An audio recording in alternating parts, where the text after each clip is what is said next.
about Charlie Kirk. Um, we gonna talk about situations.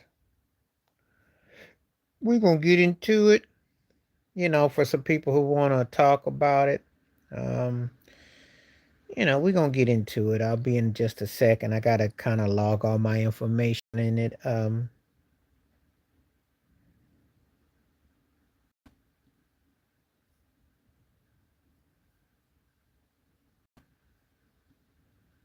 Give me just a moment to kind of get everything straight.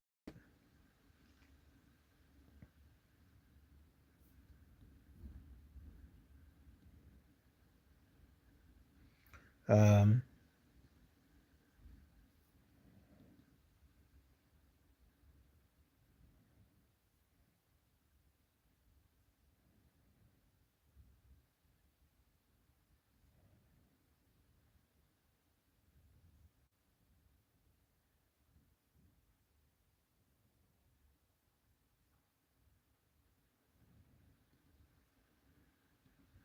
we're gonna talk about it.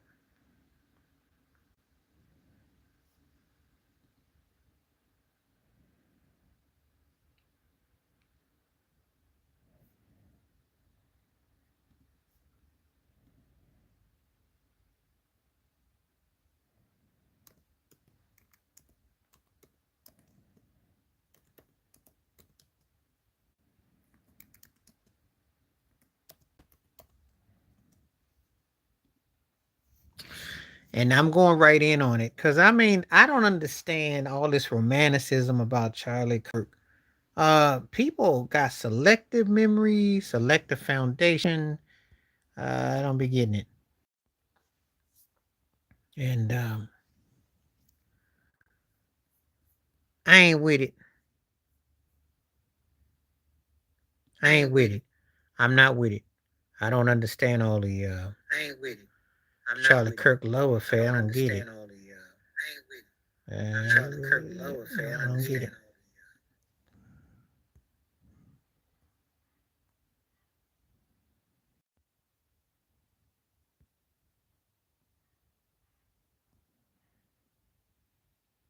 So yeah, I'm very much live here. Um, and we coming to you live today. Um, I'm just sending out some notifications because YouTube doesn't put everything out. and So if we you coming come to in, you so be live today. patient. I'm just sending out some notifications because YouTube doesn't put everything out. So if you come in, so be patient. I'm just sending out some notifications because YouTube doesn't put everything out. So if you come in, so be patient. So I'm just sending out some notifications because YouTube doesn't put everything out. So if you come in, so be patient. so I'm just sending out some notifications because YouTube doesn't put everything out. So if you come in, so be patient.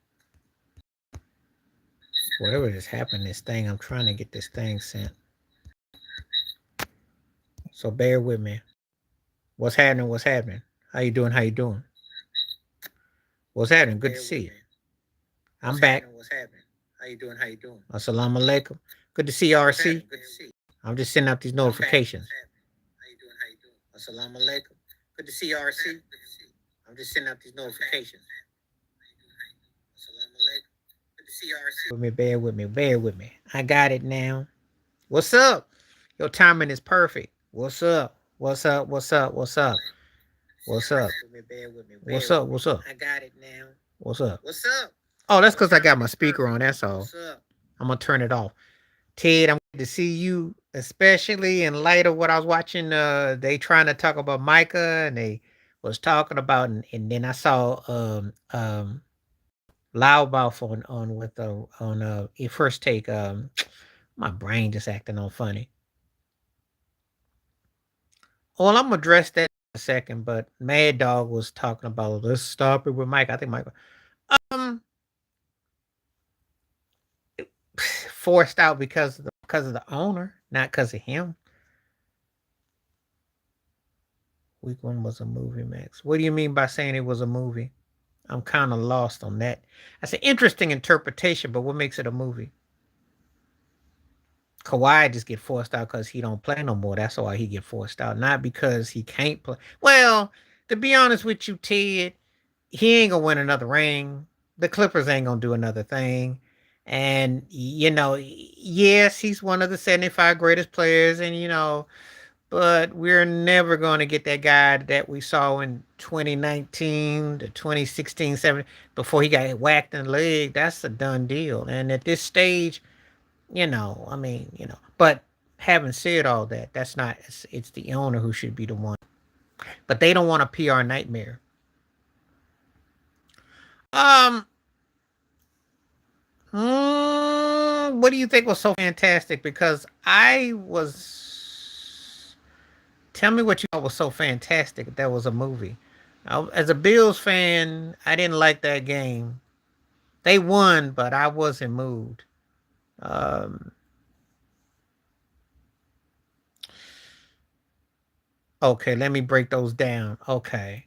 As a Bills fan, I wasn't moved. You don't want to be playing games like that. And if you going, you want to make that count.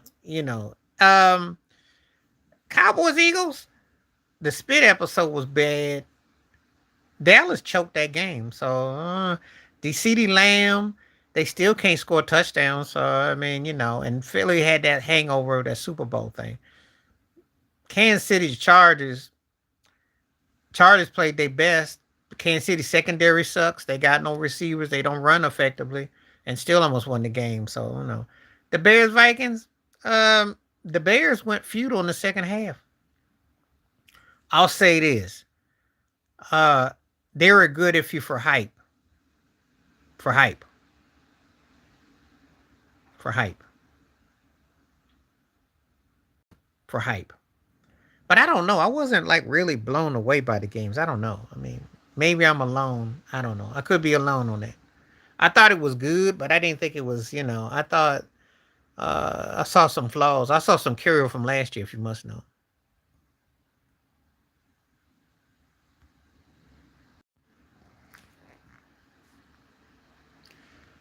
I'm just Max, so I ain't, I'm cool. Just coming on here, decide to do a live today because I won't be here tomorrow, maybe Saturday. So I thought I'd do a live today.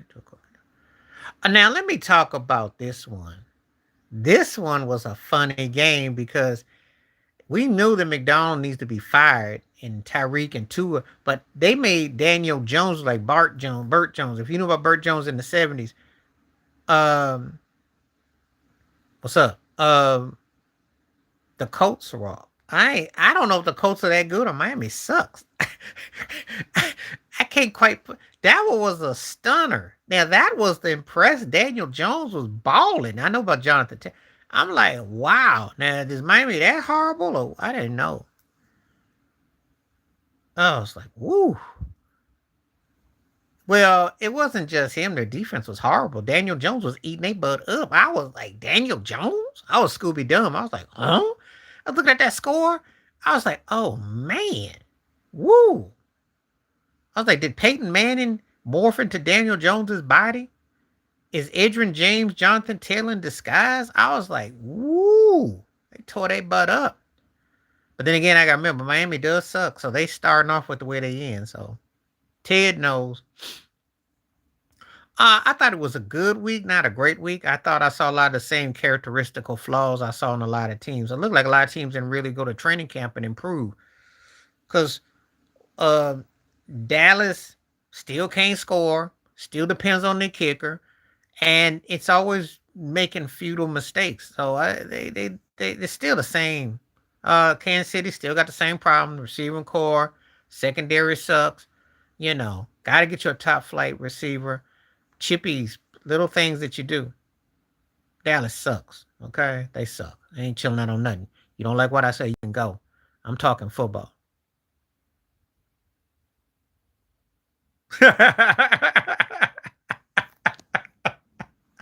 Yeah, he do like Rick Moranis. And he coaches like him too. I mean, first of all, I know they can't play in December and January, but man, you got Daniel Jones out here looking like he get ready to get a contract. I'm like, woo, beat the door handle. That was the surprise of the week. Not that Miami get lost, but the way they got blew out. And the AFC East is sorry. So Buffalo got another cakewalk. It's not about him running no more. It's the fact that they don't have a line and they don't have no direction, and they've been using gimmick ball. And the problem is that they're just not a good team. It's not about how he can't run no more. Yeah, well, you keep getting concussions, and you're gonna be string beans too, you know. But the problem is they have nothing. They already look like they in the Archer Manning sweepstakes. They're one of a few. They're one of what I'm gonna tell you, cats, is this. What I saw was a lot of lame juice teams. I wasn't impressed. I saw a lot of lame juice teams. Lame juice. I'm a man, and if you're gonna be funny, you got to go. Most people know I'm a man, but I think you're a troll. So, um, he looked poised. You know, he looked poised. I think that they played the Bears. And if you can offset the Bears beating you with special teams and picks, Buffalo's my team. But I wasn't impressed. I'm a Bills fan, but that was not impressive. They can't stop the run. Derrick Henry owns them. Lamar played out his mind. It's just the Ravens. Harbaugh is becoming like Pete Carroll. Okay, you're gone now. And I'm not going to. Um, Harbaugh has a tendency to just not finish, and they them choked and blown. That team is top 3 or 4. I will say that talent wise. I was watching uh Swagoo and Mad Dog and Stephen A. and Molly, and it's true. They top 3 without trying. But the way that they end up losing and the way they play, they are frustrating. They have no defense, and they always tend to get flawed at the worst possible. So if you're a Ravens fan, take Pepto and you might OD because they're not good for your health.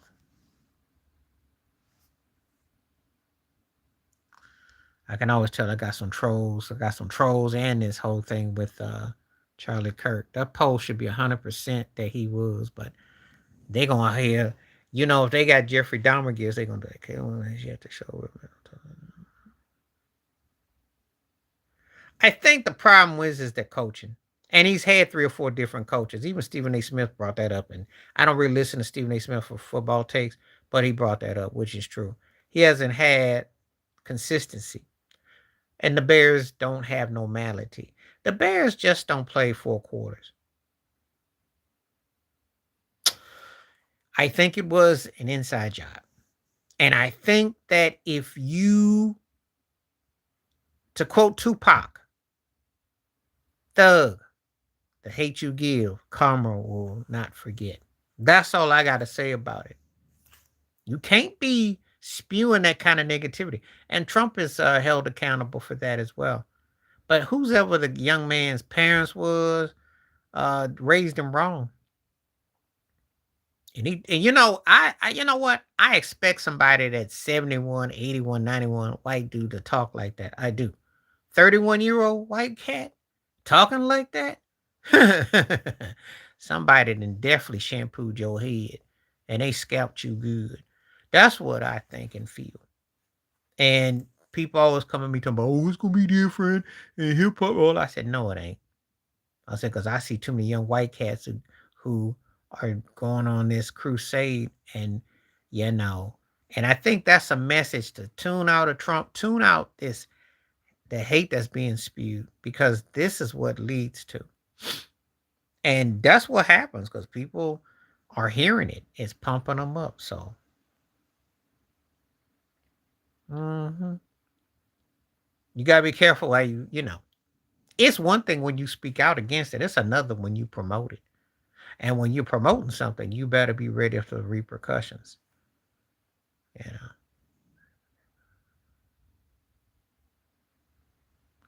Oh yeah. Oh yeah. They it was, and I think he had to be a sacrifice for the whole Epstein thing. Because everybody knows that thing is burning up the TV waves, and it's going to be there. And I did a video. And I'm gonna say this again: if white women in America get together and they correlate against Trump's racist rhetoric and the denial and the pervy ways, it's a wrap. It's a wrap. And then them chicks on the white chick on the Supreme Court, she won't even be relevant. So this got a chance to really do some flip. That's why people have no morals. That's why people have no spiritual awareness. You know, this is what has been allowed to, you know.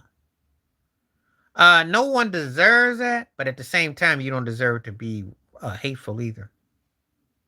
And if you're gonna defend him, I'm gonna have to get you up out of this channel. I don't condone what he represented. So you either refrain from what you say, or you can clear off. He's not hateful. He's a black man. I'm gonna tell you something. See, that's where you're wrong. Black people cannot be racist. They can be ignorant and can say stuff. I never said I condone what happened. However, if you say that kind of vile, why don't you take accountability to what he said about how he felt about black folks? Okay? And you must don't respect me as a black man to come in here and say that because yeah, you need to stay away. Don't come back either. I'm not trying to hear nobody with a guy who was saying hateful, hurtful things. Because you see, I don't play that. Mm-mm. And Trump and them are pushing the agenda, and you're looking for a civil war.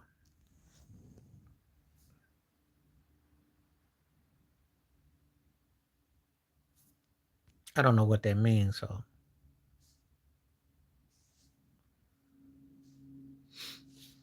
If you give me a thumbs up, just give me a thumbs up. If you give me the other, then, you know. But I'm not condoning no against nobody. However, you got to be careful what you say too. And you got to be prepared that if you say something, that somebody will take you up on that. So don't be making saying no things. We listen at prominent members of social media. Most want to be. Thank you. Thank you. That's the response I'm looking for. Exactly. You don't. And the thing about it is this: you're trying to start a race war, and you hoping that you ignite some brother to come along and get at you, but it ends up somebody who looks just like you, and that's the irony of it.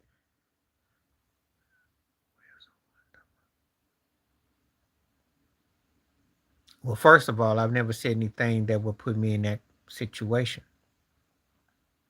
Where have I ever said that I've spoken out against a whole group of people and said the things that he said?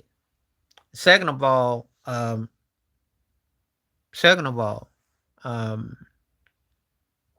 as I said to you before, I don't control no narrative, but Complexion for Protection controls narratives, and people work with that. The only reason why somebody uses that's not quite the same. Well, that's a fact. That's not up for debate. Nobody's gonna come after me behind me telling the truth, except some loser LeBron James fans who got nothing else better to do, and they're taking their mamas or their aunties or their cousins or their aunties somebody's Wi-Fi and crying.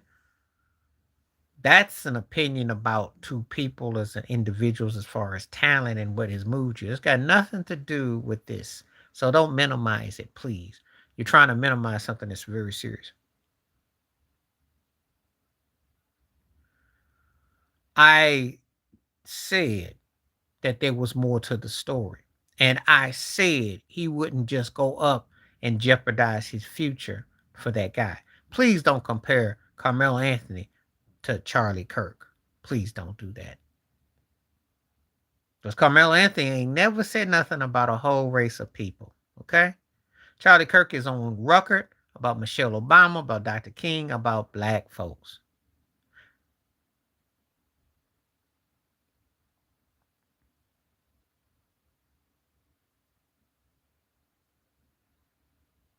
You don't have to hurt nobody physically. Mental is even more powerful if you know anything about words, because words reverberate. And that's what Trump did with the insurrection. Remember? Oh, you got short term memory. Um, no, and I'm gonna say this again. I don't be wishing nothing bad on nobody. That's not how I work. However,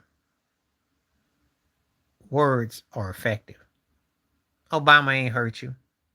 He ain't. First of all, did he stop you from getting reparations? He was very evil. Like I said before, if you don't like what I say, you can go. I'm gonna start putting people out of here because I am not gonna go for no Charlie Kirk sympathetic party.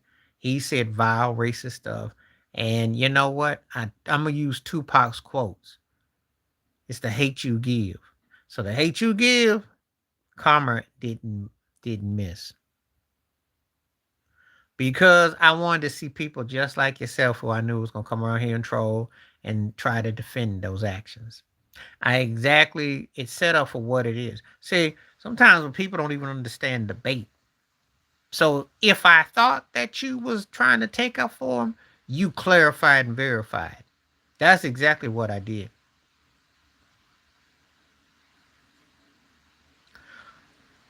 I think that what happened is it's the hate you give.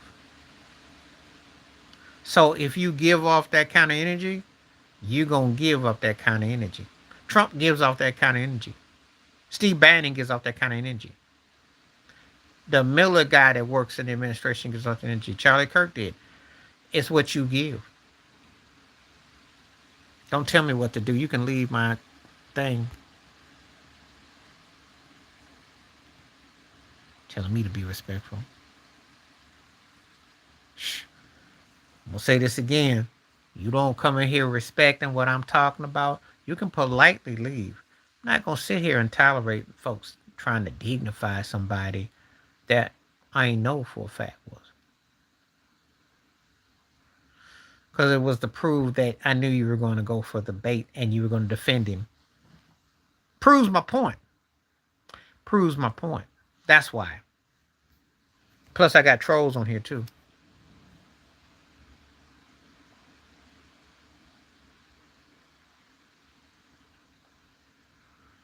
Because you know why? I'm glad you said that. Where was this at? Utah. Lillywhite, Utah. And no one assumes.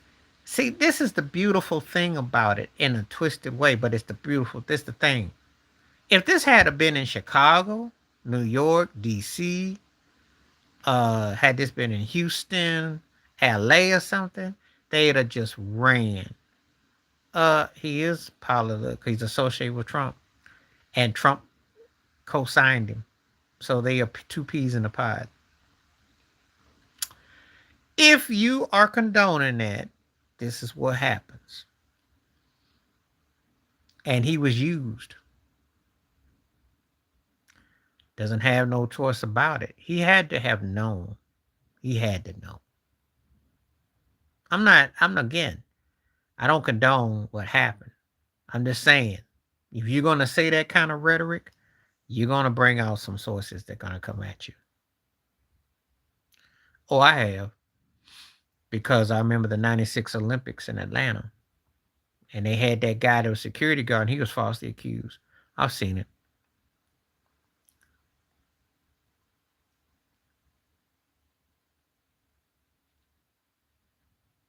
See, people don't like it when and again, if he didn't think he was, then you would just say, no, I don't think so, and would have politely disagreed. But you see, when people start running about trying to defend him, and in light of what has happened and what he represents, that tells me everything I need to know. That's why I get these trolls and these roles coming in here, and they got to see what they're saying, because it proves my point. Proves my point. That's why when you see people trying to diss Obama and got so much to say, this is what you got. This is what you got. Mm-hmm.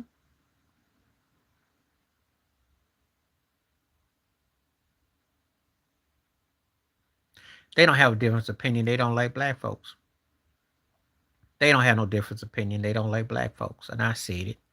I said it. And I mean that. You don't defend somebody saying the stuff he said. And if you're educated and enlightened person, the cat was only 31 years old. How the heck does he know about Jim Crowism? How the heck is he so divisive? Who's teaching him that? Trump's almost 80 years old.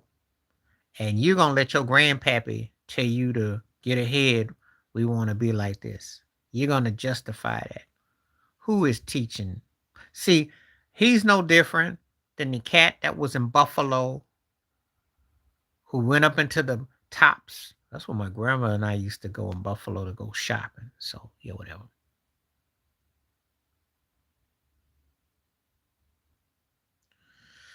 It's no comparison, but I will tell you this: JFK was an inside job, just like this was. JFK's situation was because he had the mob,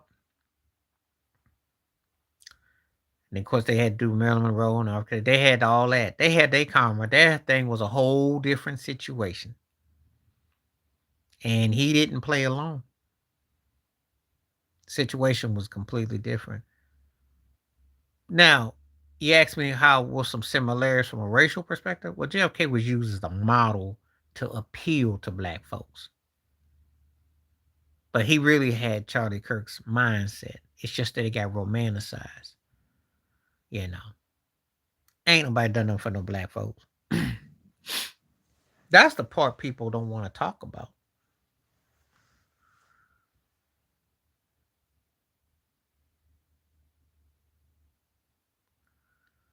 I don't know if he conformed. I just think that that's what first of all, he didn't conform. He did what he thought he had entitlement. That's how I look at Charlie Kirk. It was called entitlement. I didn't think no conforming. I just thought entitlement.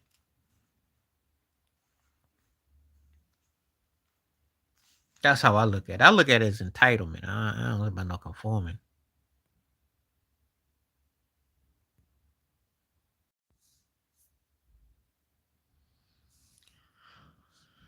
Oh,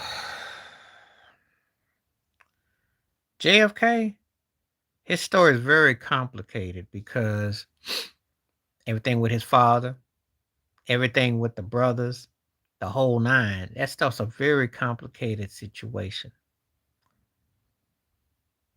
That's why RFK Jr. is all scrambled eggs now. He don't know what he doing. He got a token job. He don't know what he doing.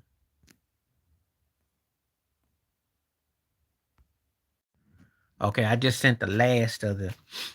Everybody got notification now. So if you're on live, we're live. So I know I'm gonna catch a bad rap because I had to delete some people on here because I didn't like some of the stuff that I was trolling. And then people don't like it. But you know what? I tell you very seldom, don't fall for the bait. You think so? Yeah.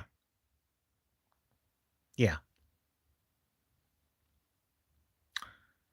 And unfortunately for me, last year I had alluded to that, and then these channels decided that because I was uh, quoting Dr. Uma Johnson, and I got in trouble here. So I have to always watch how I word that. But yes, 100%, because it was and this is to take away from the situation about the Epstein files. I ain't stupid. Yeah, you know, that's what I think. What's happening? How you doing, T Dub? What's happening, T Dub? Thank you for coming through. I always think it is. But you see, the thing is that because you got to do a whole lot of stuff now because of the problems that Epstein possesses. Epstein is so deep that now you got to really do a whole lot. And it's causing like, you know, distance yourself, but you gotta be but see it's not working. Trump gotta know it's not working. You can't be going into Chicago talking about you taking over, then the Supreme Court justice talking about the ICE and they're gonna come and get people based on how they talk, how they look, etc. You know.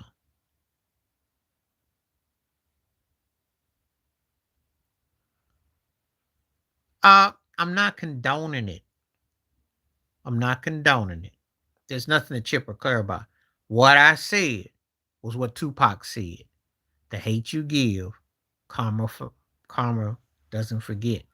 That's what I said. If you give off negativity and you push that kind of agenda, then you got to deal with that yourself. There's no cheering and clapping for me. So don't. I want this to be clarified. I ain't sitting here clapping and excited. However, I don't like that kind of rhetoric. I don't like that racist violism, and I don't like what Trump. I don't like what they represent. And I think that if you really, and I feel bad for this guy. Well, I feel for. There's two things I feel. His wife and the children, because that's tough. But I feel for his mind that he allowed himself to be polluted so young and diluted into thinking that white supremacy and to have that kind of mindset. You know, it's bad enough that people like his grandpappy and them felt that way, but the young guy to be like that, especially in the era where he grew up, and it probably tore his behind up that he saw a black man for president. That's how I'm saying it. That's so saying it like this. I'm a spiritual dude. So I don't wish anything bad on no one. However, the hate you give, karma is going to find it. And if you are bringing and stewing that kind of negativity, then you can't act like you surprised at the kind of energy that you get. So when Trump goes out to eat and these women calling him Hitler and they're saying all this sort of stuff and they're bringing up Epstein and all that, hey, that's the company you keep. You bring that kind of energy, be prepared for it. I ain't got nothing to do with it. So before someone comes at me and says, "Oh well, you," I said, "No. Look at the people and what you look at that quote. It's true. You made that bed. You the one who got to lay in it. It wasn't me. I had nothing to do with your negativity. But the people who be hating on me, who look like me, just because they just got nothing else better to do, and they want to make the mega, and they want to make everything, you know, they want to whitewash everything, and now that's what's up. So I don't sit around. There's no happiness. It's sad. But I know why people feel like they do. I know why they feel like they do. Because it's the ignorance that you gotta tolerate. You gotta sit there and try to justify this ignorance. And you know, that's him. That's the saddest part is that that guy's mind got warped to thinking like that. That's the sad part. That's the sad part. Mm-hmm.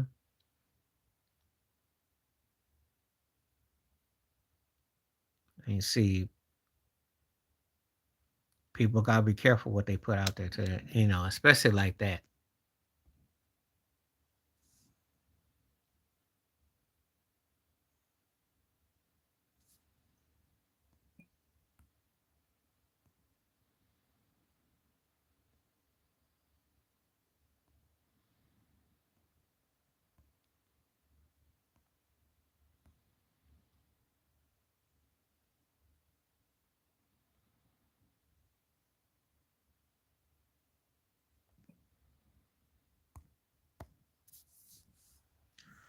Well, what's always being said, people are always speaking about that.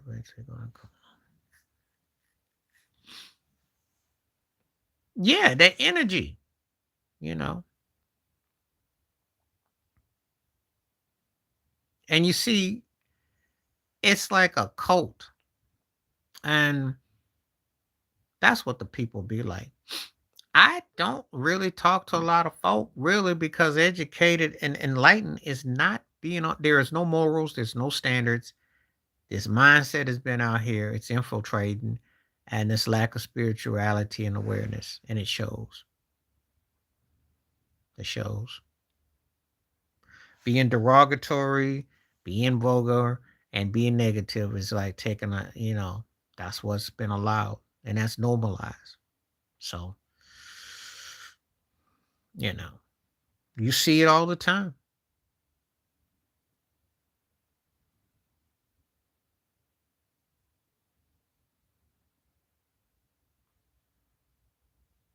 And,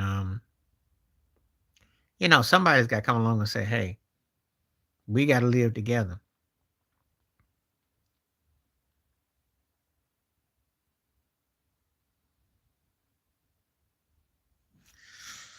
The Packers should win because they're the better team. I think that Jordan Love is a little bit better than Jaden Daniels, and I think the Packers at home they got a chip on their shoulders because they thought that they beat Detroit, which they hadn't done. They don't get no juice against no legit teams. So this is a legit battle. To me, these two teams are probably going to be in the underneath Philadelphia, obviously, but probably in the third or fourth best team in the NFC. Whoever wins got a chance to be the second best team going forward. Now, I will say this: I think Green Bay wins, but if Washington wins this game, they're coming out the NFC because Jaden Daniels. I got a feeling they will come out the NFC. They played kind of cutesy and played down to the Giants, and I understand because the Giants suck. Okay. Russell Wilson ain't gonna. The only thing that he's getting is Sierra. That's all. And her Rockets are gonna go coaster. But if they win, it's huge for Washington.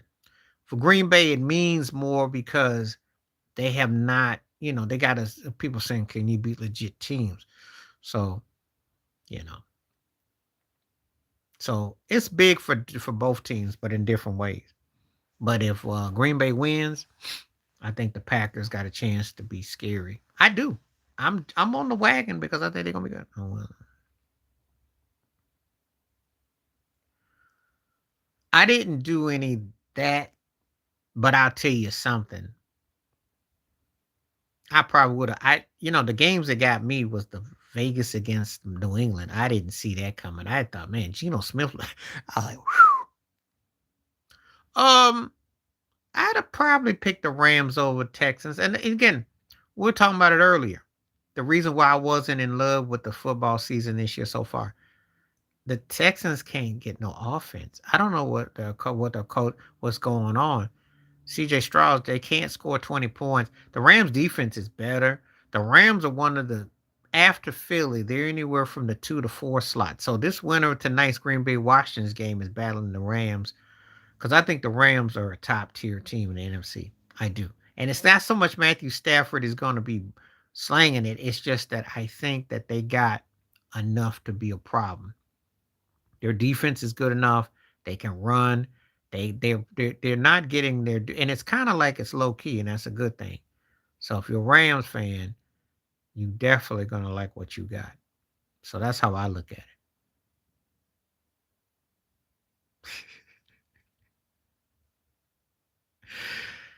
You know the fix is on, and there gonna be a few teams that's in the Arch Man and sweepstakes, including who New Orleans Saints, New York Giants, and there'll be somebody else that'll tank too. Don't be surprised Cleveland tanks. Um, yeah, he ain't play nobody. He couldn't read that Ohio State defense. This is where if Ted was around, Ted would tell him, yeah. I know I saw was it Ryan Clark up there trying to say he's a generational talent. Like, man, look. I know the Mannings are like the Bushes of football, like George W. and George. I know because it's like a dynasty or the Kennedys. It's romanticized, but oh no, I don't know about that. I don't know about that. They ain't beat nobody. That's how I feel too. What's happening, Calvin? Wilson Pickett. Go with Wilson. So I had a buddy of mine who's a Carolina Panthers fan. I ain't heard from him. And I always tell him, your team's got a chance to go 3-14-1. That's how I look at them. They suck. Bryce Young is a broke Kyle Murray. And Kyler Murray's a broke what? So there you go. Yeah, Jacksonville tore they behind them, but that don't even count. That's like scrubs against scrub D. So I don't, they suck. And I didn't even mention that, but they know. I ain't think they're gonna be brutally worse. They started off brutally even worse.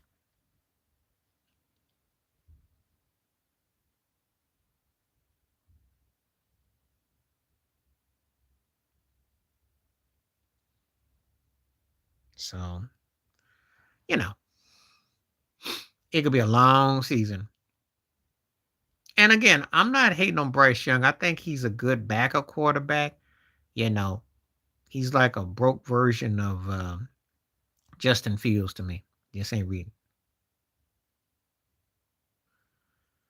Expected it. Because Bo Nixon is a frustrating kid. And see, this is the thing. Two things to take away from that game. New edition. Um, they don't. Sean Payton can't get no. They do enough, but their defense is good. But he sucks. He and Cam Ward. If he gets any help at receiver, they win that game. You do know that he had no help. So they look like two frustrated second tier teams who can be feisty and angry, but they're not Super Bowl contenders. Because that's basically what they put me in the frame of mind of.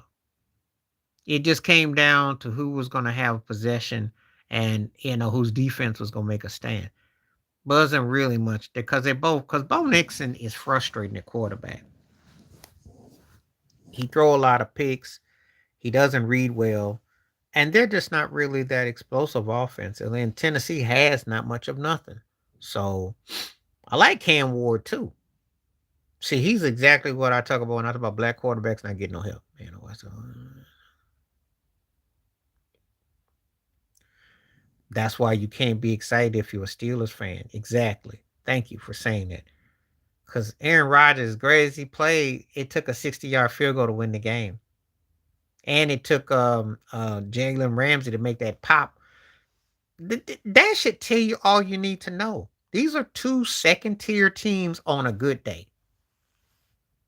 Selling. He ain't no MVP. Lisa Stansfield in a blowout on that one. I did like to love with me because she worked with Allie and Babyface, but Stansfield had a song that was a money track. But I do like her working with Allie and Babyface though. Now, he needed all that to beat the Jets. Let that sink in. He ain't gonna have them. He ain't gonna have them kind of games. And believe me, when he goes against certain types of defenses, it ain't gonna be like that.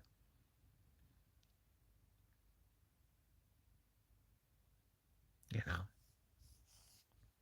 they want him to act like he is. Oh, this is his last year anyway. So, but you don't want him to be an MVP level because if he's an MVP level, that means what? He gonna get knocked out in the second round. What's his track record? So do you really want him to be an MVP level? I mean, you need to think about that. You know how he is. You know how he is.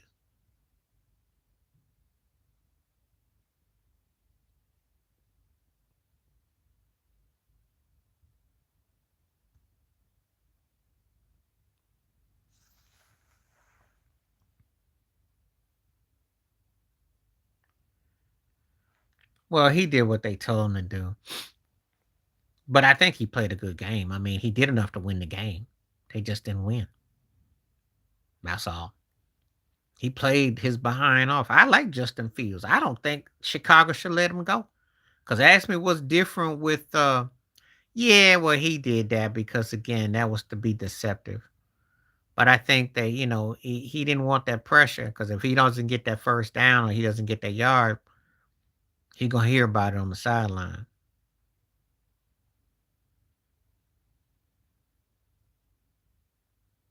Dance floor. But it's close though. Because I did like Pac Jam a lot. But dance floor.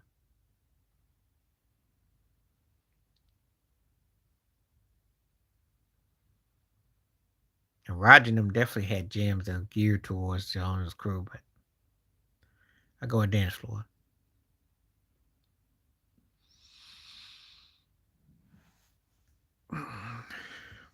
I just think that he did what he had to do. Winnable game though. Winnable game.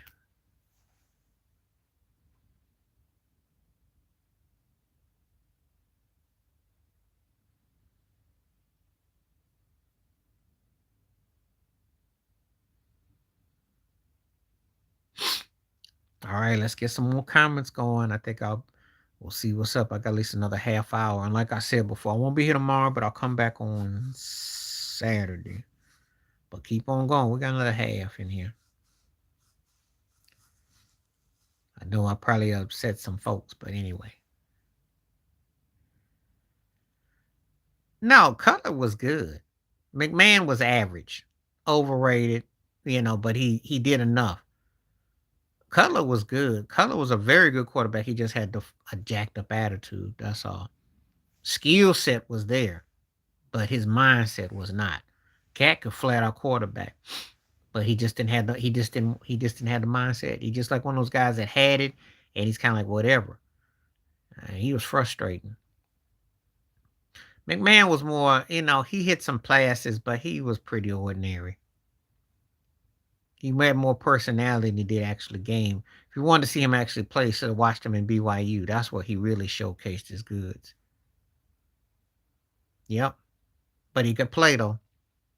That cat was bad. He just had a bad, janky attitude. But he could throw that ball. I mean, he was accurate. It's just that his demeanor was off. That's all.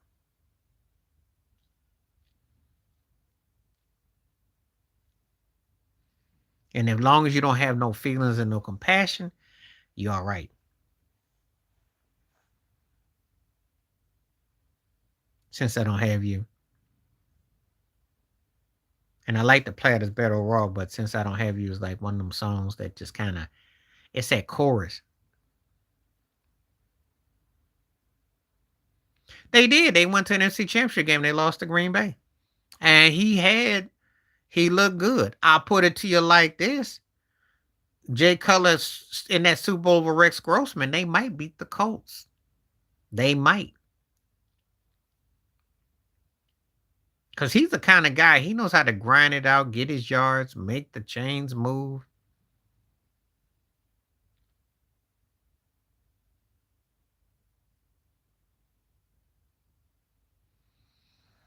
So, like I said before, he just one of those guys that just didn't have that in him and he didn't want it. And then you get some cats like that. You know they can play, but their attitude is just stank. So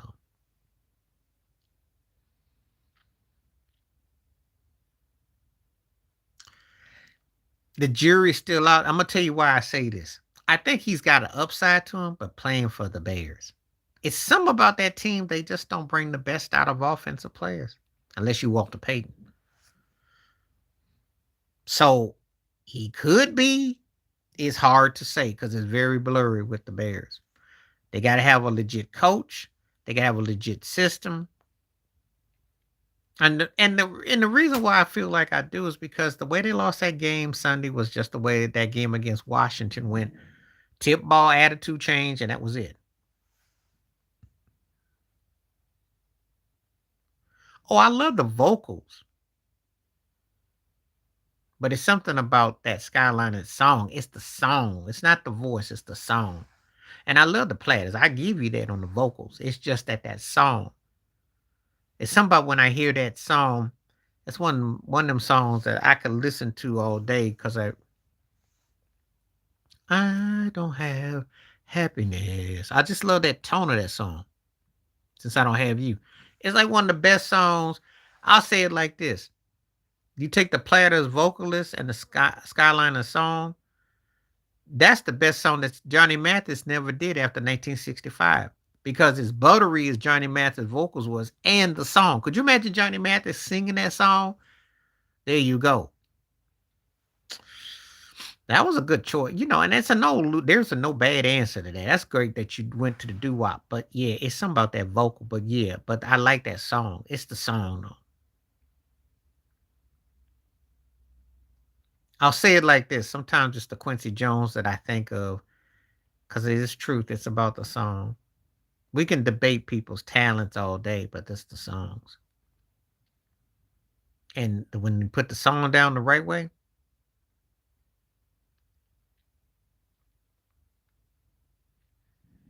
so that's all. That's a good little conversation, though.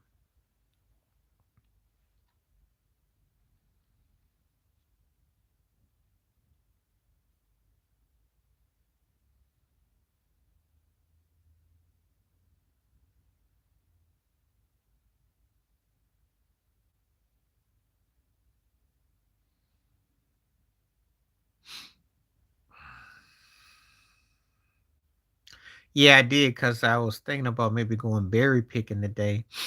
Probably leave about an hour or so. But decided to come on there because I'm not gonna be on tomorrow. Maybe back on Saturday. And I wanted to send you a message. You didn't send me a note, so I'm sorry.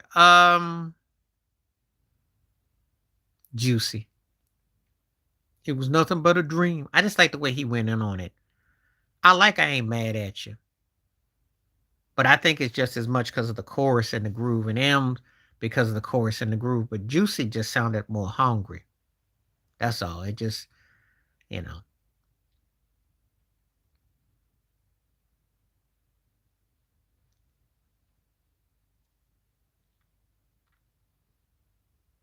I'm glad to see everybody giving each other juice up in here. Keep on hitting the likes up too, by the way. Smash up them likes.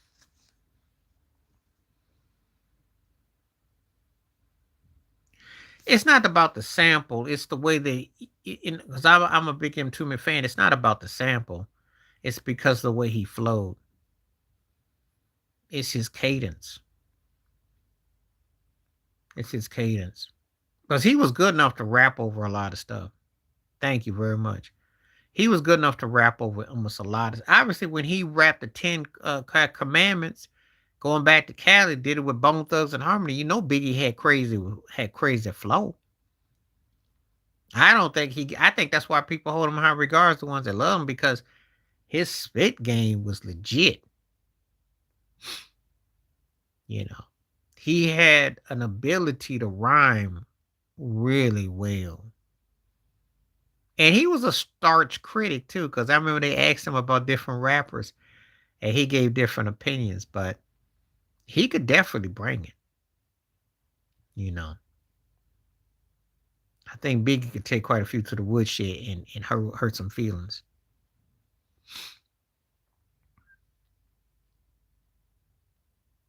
I'm starting Ice Cube, I'm gonna bench Snoop, and I'm cutting Kendrick.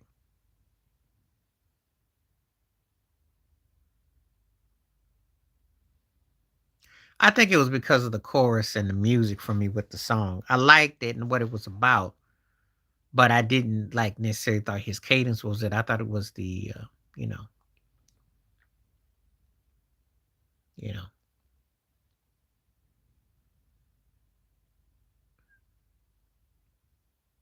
I'm going with Cube number one, and then Snoop. I like him, but when he's like LeBron, he been boasting and bragging about how.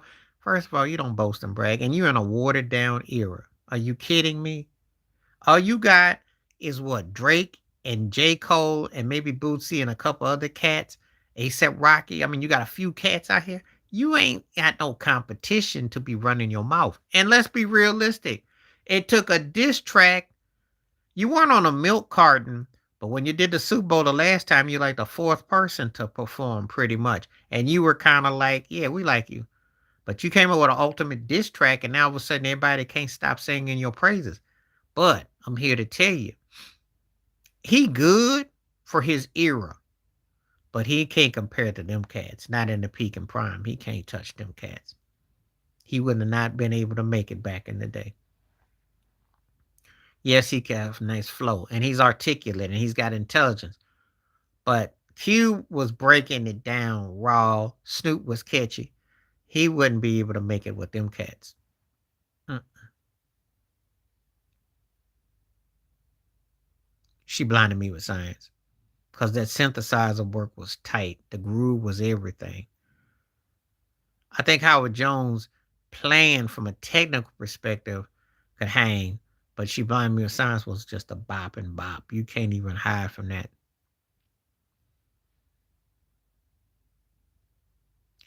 He tries to act like he's deeper than he is. I mean, he's got flow, but I don't.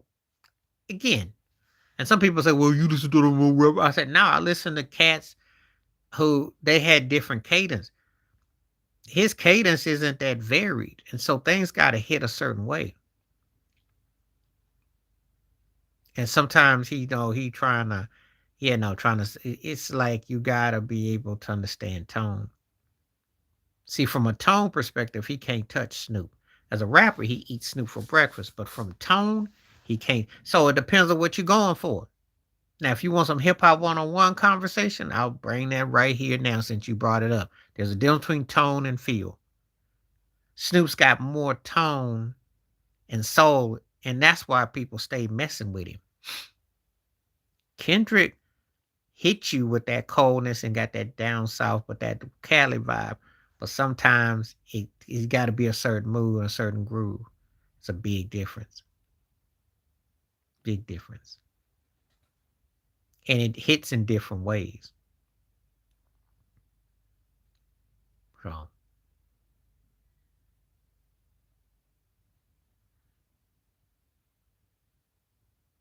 but again, I have had the conversation with people that are coming up from this era, and we have these conversations. People are gonna be like, "Oh, well, this and that and the other." I said, "Well, it all depends on how you look at it." So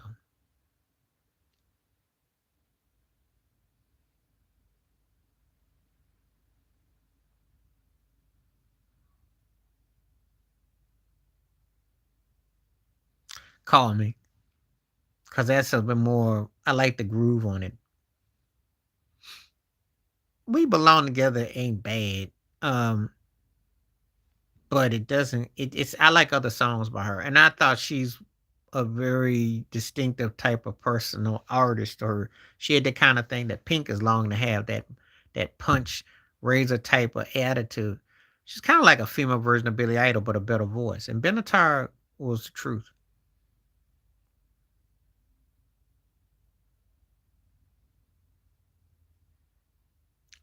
I think that in his case, he had no choice because he's in a time and a period where people's you got to switch up, and taste change. They're more subjective. I also think that he's in an era where you can do that. You know, being formula based doesn't really matter nowadays because people's attention spans ain't but so much. See, it depends on what era you're talking about. You're in an era where you got to bring something, then you might stick to the script. Era like this one, you could try different things. I think he wanted to give himself a chance to see where he could go.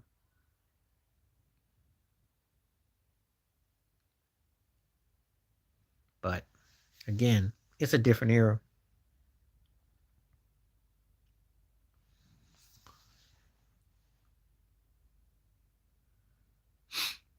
Um, I don't either, but you never know. I mean, she did that Rainy Days with Ja Rule. Just you never know.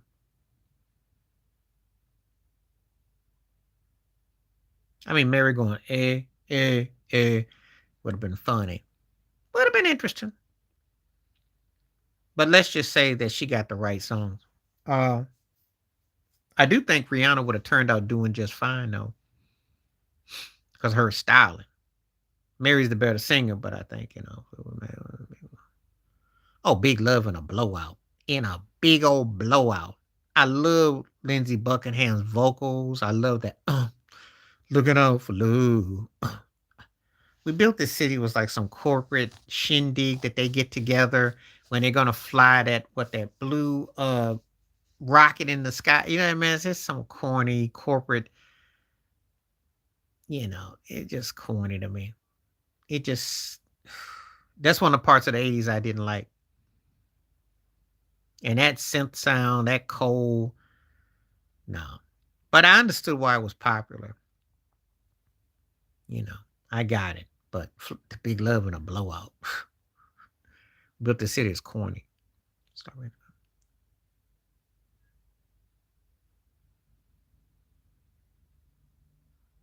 Um, Nicki Minaj is gonna start. Doja Cat, then Meg the Stallion, then Cardi B. So I'm going Nicki first, Doja, Meg, then I'm going Cardi. You by yourself, I can't do nothing with that. I can't do nothing with that. No, I think Nicki's the better rapper. All the antics aside and all the cartoonish, I think her flow was decent. I think she actually could have had a little Kim in her vibe. It's just that the era and then things got watered down. I just think that she kind of, you know, I think Doja is decent and then Meg is alright. She had a couple moments. Cardi B's the worst of them. So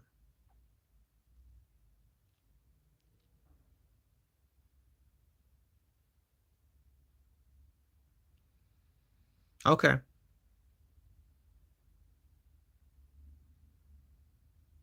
okay. I think that Cardi got to go for me. I kind of okay with Doja. Depends on my mood. Meg is okay, but really I go with Nicki more.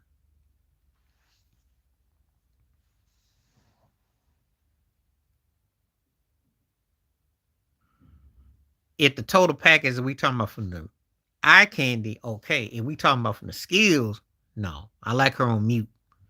I watch her on mute. She don't do nothing for me musically. The only time I will say this, I'm gonna say this for you Cardi B fans. Had she kept on working with someone like Bruno Mars, I like that remix. I like that 90s. He was channeling R. Kelly's 12 play era, doing the new jack, and she sounded good on that track. I'll give you that. But by and large, I think most of her stuff is just corny. And you saw what happened with the last song. Last song with Cardboard. I heard that corny mess. And Intimate Playthings, she tried to sample that loop from Renee and Angela. Jay-Z trampled that, and that didn't do nothing. No, no, no. But if you like, I think Meg Thee Stallion keeps her body up good. Nikki, when she fix herself up, but no, yeah, I don't be getting it. I don't get it.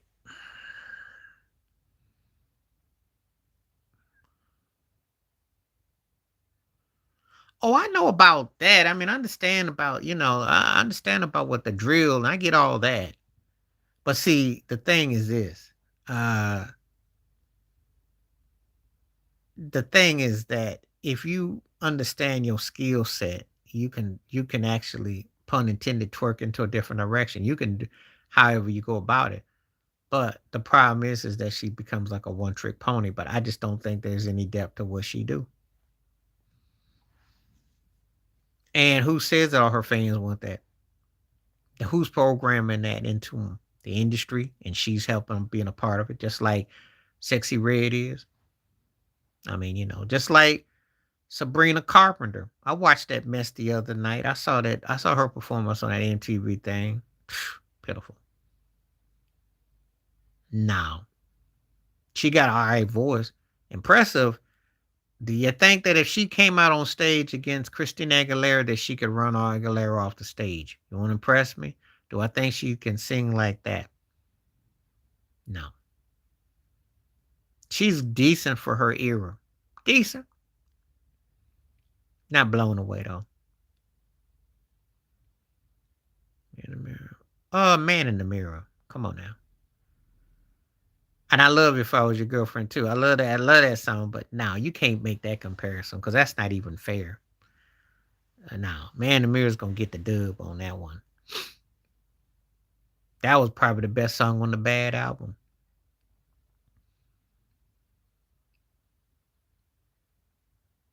And I do like If I Was Your Girlfriend. That's a tight Prince track. But I gotta go with Michael on that one.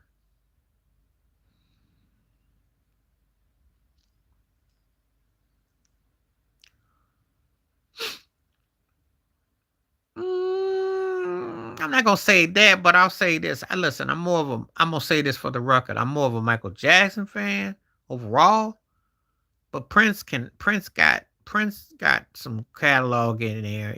Prince has stuff, but it's just that it depends on what songs you picking up. You know, um, well, you talking about talent or looks when you mention them three? God, you mentioned some dinosaurs. Even though Mandy Moore do look good now, though, and Hilary Duff been filling out too, and Jessica Simpson always had a body in there.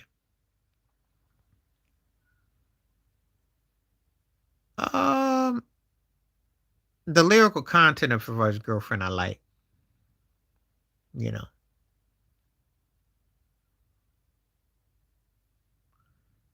But 1990, if I'm being real, that was his funkiest era. Sign was probably much like the last go around where he got some stuff that I like. He's always been a mixed match of things that worked and didn't work. It's the only thing with Prince. When he was great, he was great. But if he missed, he missed. It is kind of like he could give you a strike or he could give you a gutter ball. There was no in between with him. His pens were different like that. Frustrating too.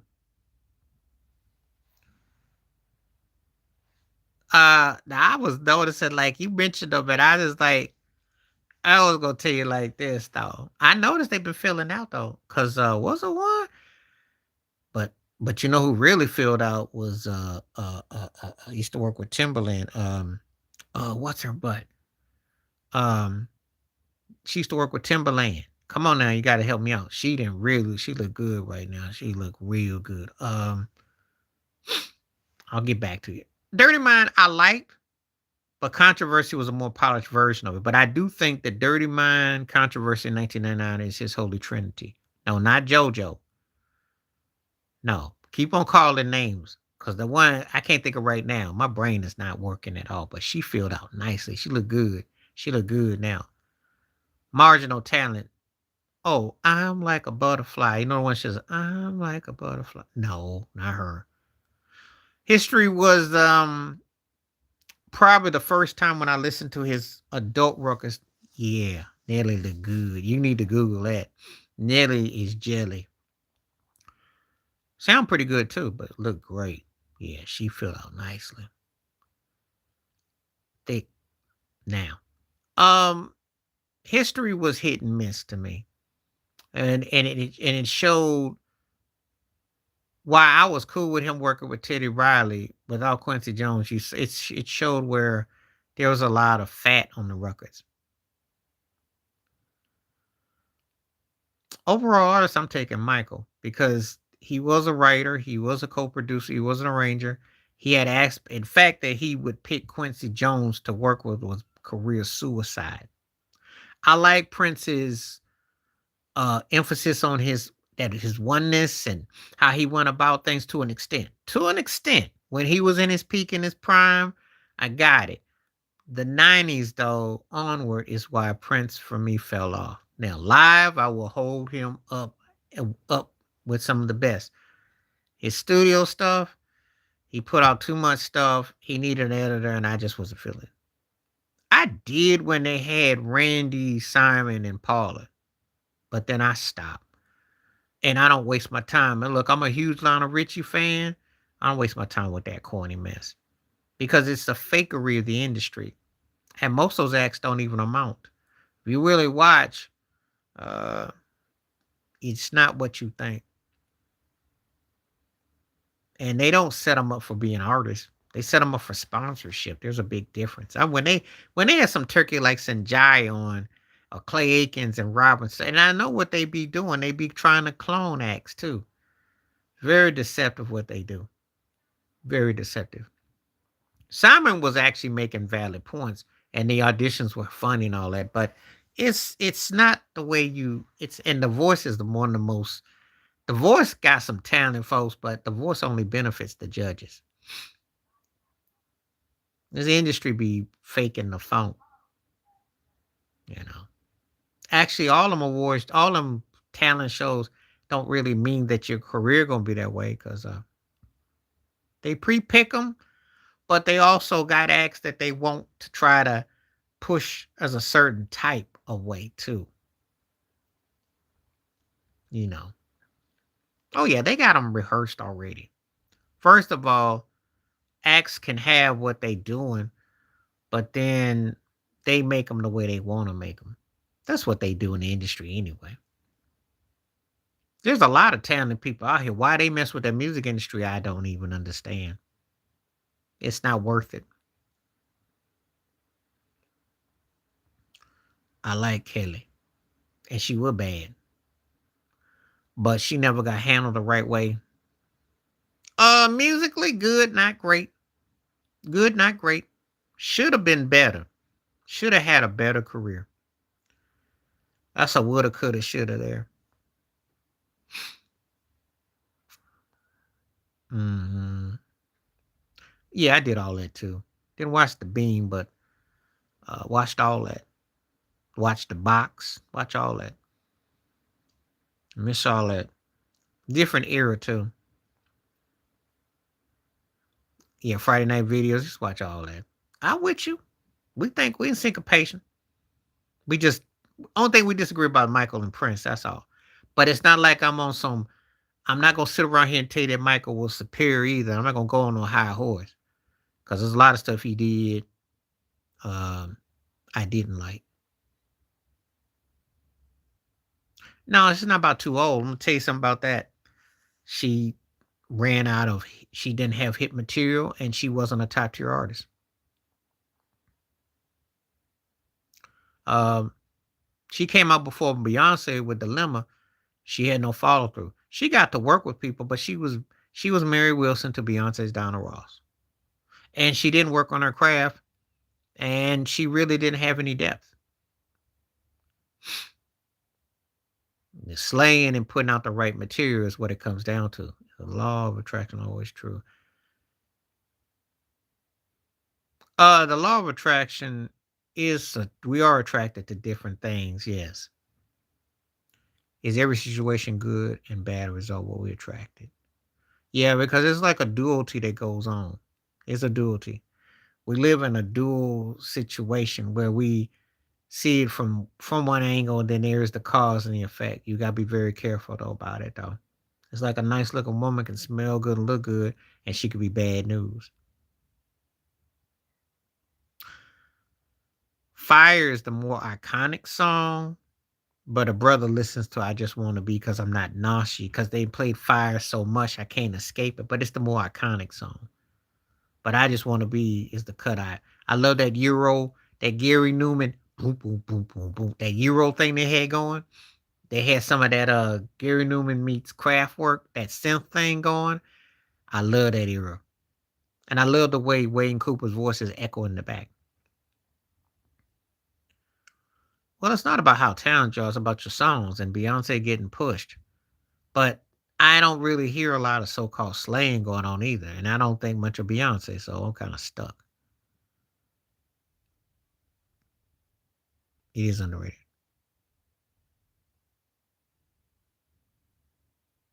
There is a thin line between love and hate. That's so true.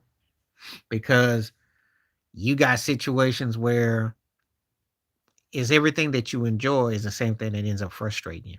I know exactly what that's like, you know.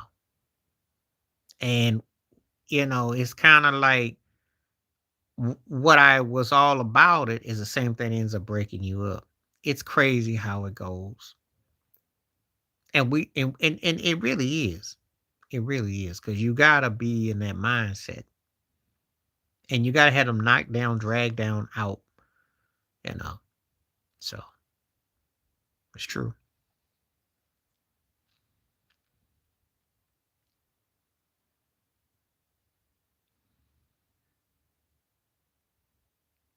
Yeah, I agree.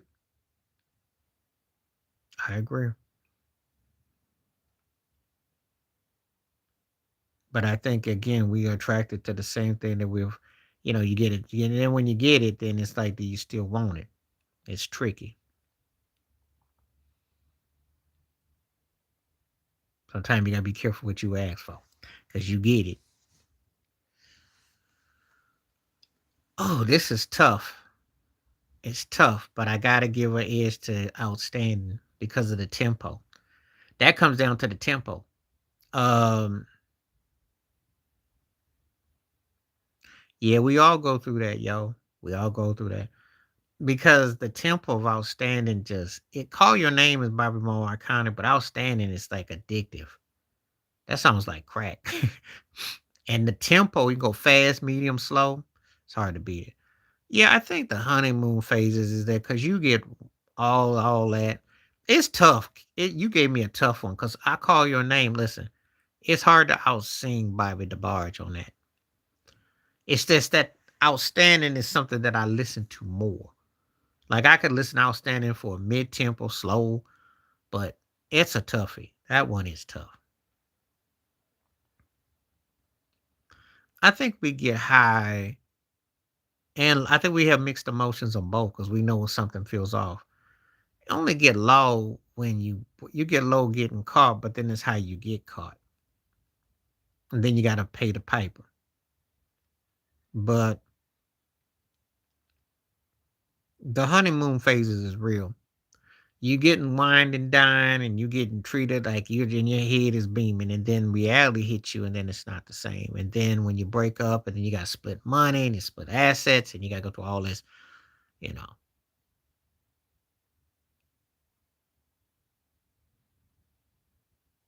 Yeah, and then she'll blame it on the time of the month, and then you just kind of like shrugging your shoulders, like, okay, I've been there.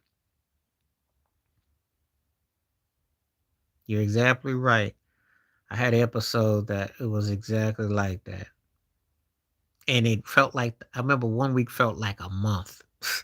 So if you know what I'm talking about, you can give me a thumbs on that. I had a week that felt like a month. It was like, oh God, this just can't, we can't end quick enough. It was just dragging and dreadful and just miserable.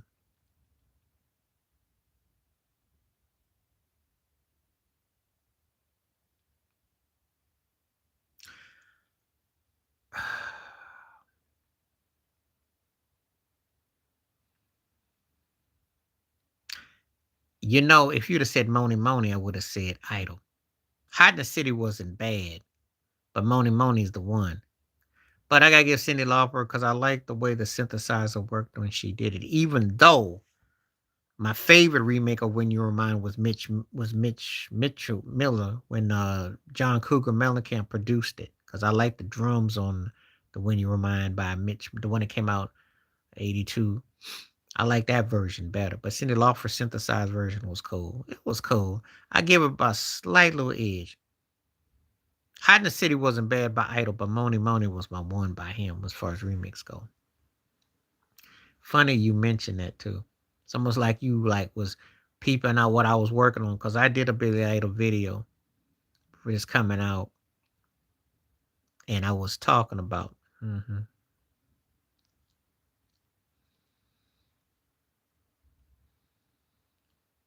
hot in the city.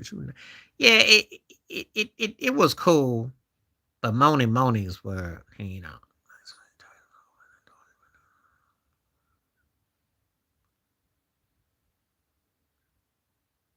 well, she's corporate.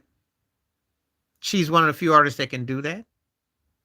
Um, she's doing what Garth Brooks did with Walmart, what Harry Potter and them did with yeah, but is it really gonna sell like that though? And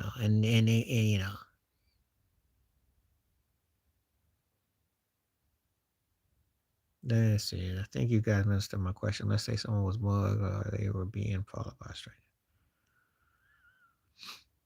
They did attract. Sometimes people watching your mannerisms. Sometimes they watch how you walk, what you're wearing, your vibe. And sometimes they see you as an easy target. So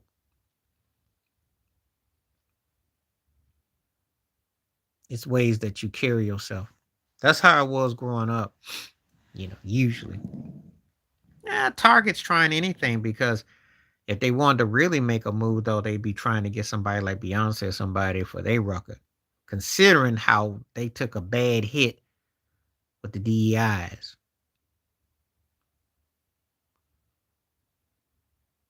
I sure would. I ain't. First of all, I wouldn't buy nobody's records no more, and second of all, I don't shop at Target because how they are about DEIs. I don't go nowhere where you ain't wanted, so that's another thing. And third of all, there's nothing she's gonna put out that's gonna merit that kind of hype. She's at a stage in her career now. It's almost like she's just trying to put out music to fill a contract or to get to a point because this is a good one. You know I'm big on R. Kelly, especially, I told you from 90 to about '04, he could do no wrong. 90 to about '05, he could do no wrong. 93 to '05, I'd say. I loved his voice on there. I think it was underappreciated. I'm going with R. Kelly. Because the only thing with the Club Nouveau thing is that they new jacked it up and made it danceable. J. King's a good hustler. But I can't say that I was necessarily blown away by it because I didn't think Bill Withers needed to be touched up. I don't think they really add anything vocally to it. I thought it was all right. But R. Kelly to go after Sadie, that says a lot when you're singing. I do believe you're in the wrong place at the wrong time, but I also believe there's something called almost like it's the way the galaxy works too. Of course, I do believe in the wrong place, wrong time. I've been racially profiled, but sometimes you also become subject to what you look like or where you are. I gotta rewrite. I gotta reword in a way. I always believe that a lot of cats end up getting locked up or situations. A lot of that stuff are falsely accused. No,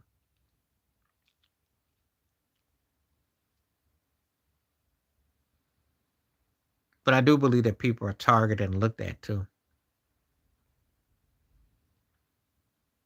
So I think I'm gonna go with R. Kelly on that one. Mm-hmm.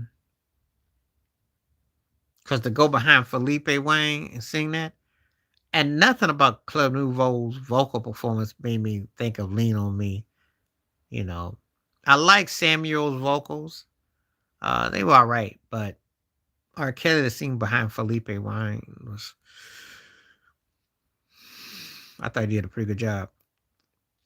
Early one Sunday morning.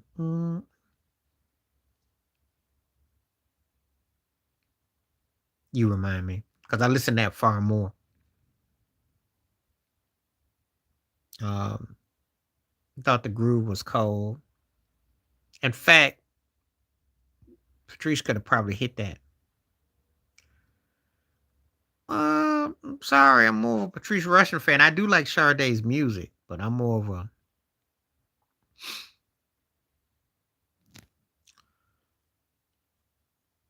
Well, there's a law of attraction because the law of attraction is people that are presumed to be in a place. So there is certain things that do kind of along with that. Now, if you mentioned other Sade songs, I probably would have picked it. Okay, Lady in My Life, but it's close though. It's close because I like the way Prince played. It was his Sammy Davis Jr. moment. I like how he did that kind of. I like that. But Lady in My Life, though, the extra verse, I mean, he's vocals, that just hit. He just hit. He just hit. So another Sade song I would have probably picked. But Patrice gets me on that one.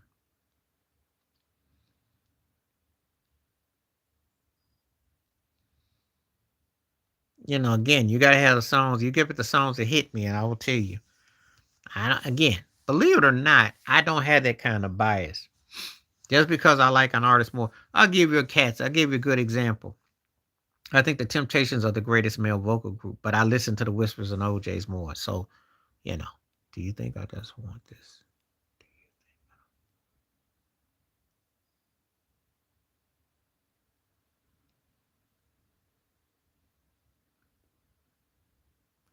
Do you think I don't want this? Sound Contra Records.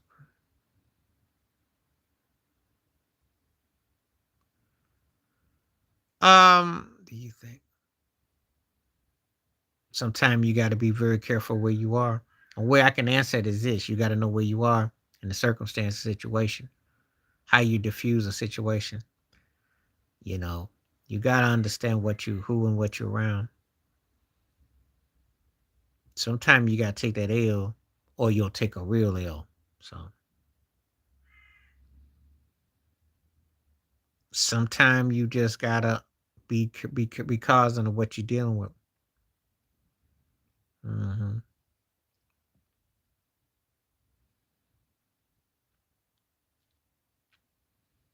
I think that it's about how you balance it. I'll go with Sade on that one. But Private Dancer was a good track. And as a matter of fact, I think Sade could have done that song, that style. But I got Sade on that one. But I think Sade could have definitely done that style on.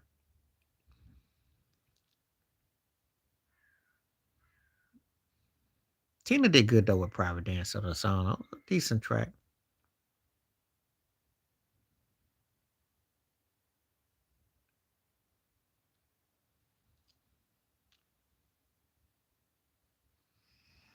Gave me some ideas for later too, because Tina Turner definitely got me an idea. I have to use Tina Turner for later. And when I mean later, I mean it's some months later that if y'all see one of my videos and stuff, you'll know what I mean when I say that. Anyway.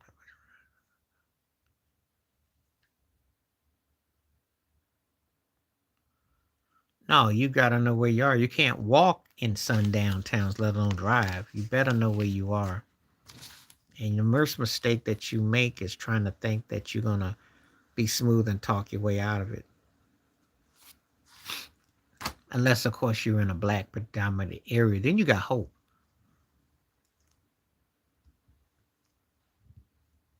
Because I'll tell you, in the black section, you got hope. But if you're in the wrong section, you depends on where you are.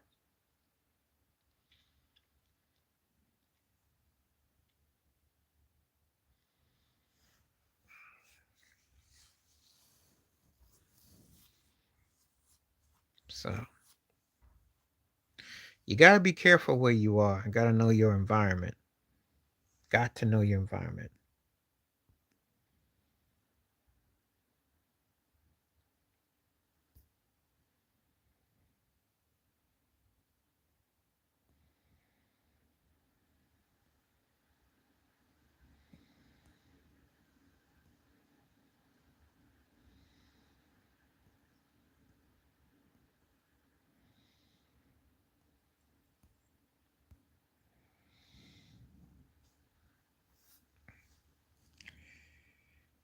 I never looked at it as a jam. I mean, I liked the song, but I never looked at it as a jam though.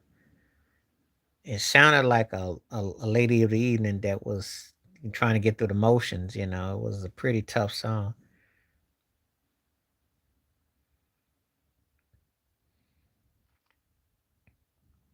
Okay. You mentioned songs like what song? So I listen to Pull Up to the Bumper more because I love Sly and Rybe's production, but Upside Down is more iconic. So probably gonna say Upside Down for the twist of it. It's a twisted song. Pull Up to the Bumper is a jam though.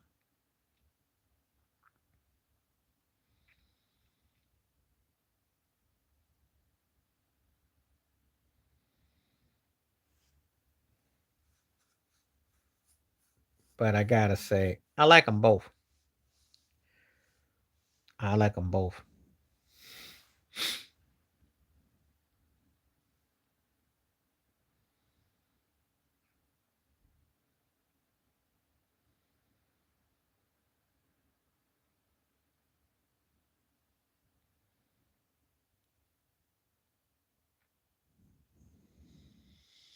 Okay. I think we'll be on for about 14, 15 more minutes. Because I'm gonna do like an hour and 40. So about 15 more minutes. A band versus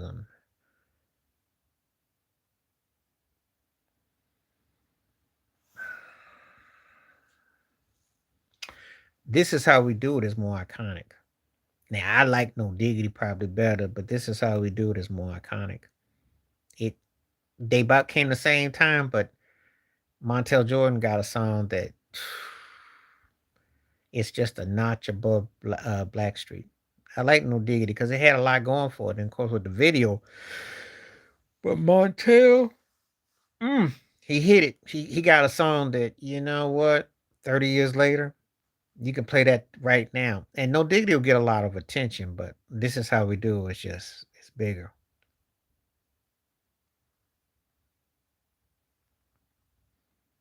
And I listen to Blackstreet more than I do Montel, but because I think Montel's career was corny.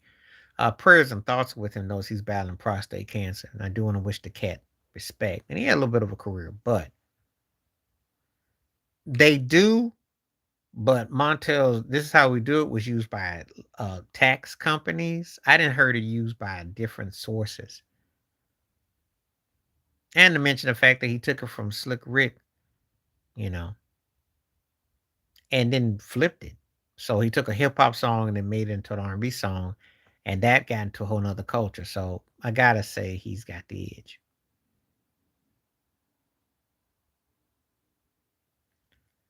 They both get played, but I think that this is how we do it for the edge. For the edge, to me, because it was kind of nauseating, but it's like it's played so much. It's kind of like this is how we do it belongs with rappers delight, belongs with just a friend. I never was into him. I always thought he was like a third tier act. Every breath you take. I'm not the biggest U2 fan. I did like With or Without You. I like that cold drum beat in the groove, but the police couldn't do no wrong, though. They couldn't do no wrong for me for a minute. I like I like Force MDs better as artists. Full Force better with other people, but Force MDs for me as far as artists. And I take the police.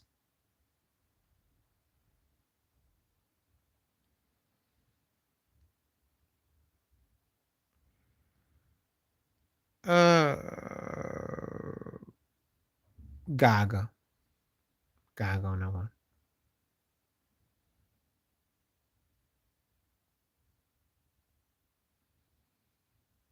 Mm.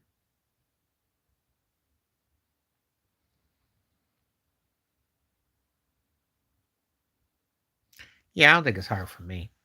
Force MDs had I like their stuff more. Full Force writing and producing for others, but I like Force MDs solo stuff more.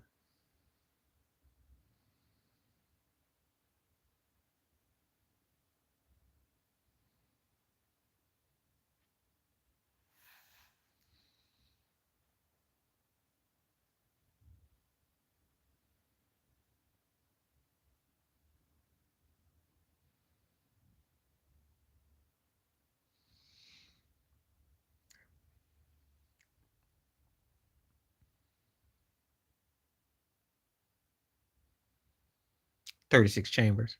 I don't think they should have came up with no two ruckus set. I thought that was a bit presumptuous to do that. I thought 36 Chambers was just right. That is strong. Wasn't hard for me because Full Force, I like Alice, I Want You For Me, but the stuff that I liked was their collaborations with others. Uh, yeah, and what's your point? And then what's your point? And I said what I said. What's that have to do with him being evil though? He did what he did. Cats always want to try to justify someone's vibe.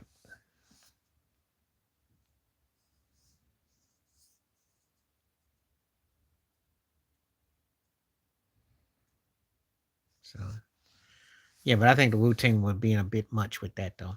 No, I thought Force MDs were a better vocal group than Full Force.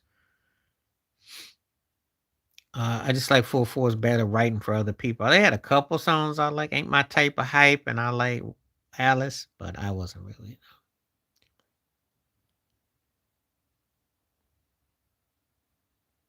Well, I could always say I believe in both. There's laws of nature, but there is luck involved though. Things have to be. 1999, because that was his funkiest album. I thought that was his best producing album. The thing I liked about Sign, it was like the last of him, far as I'm concerned, like that last that hoorah. And so all that it encompassed, he got out of his system. And that was like that last statement that he made. But 1999 was like a record where you just thought he was like ahead of the curve and he could do, yeah, I do. He could do, I thought 1999 was peak and prime. It's a trip to watch him.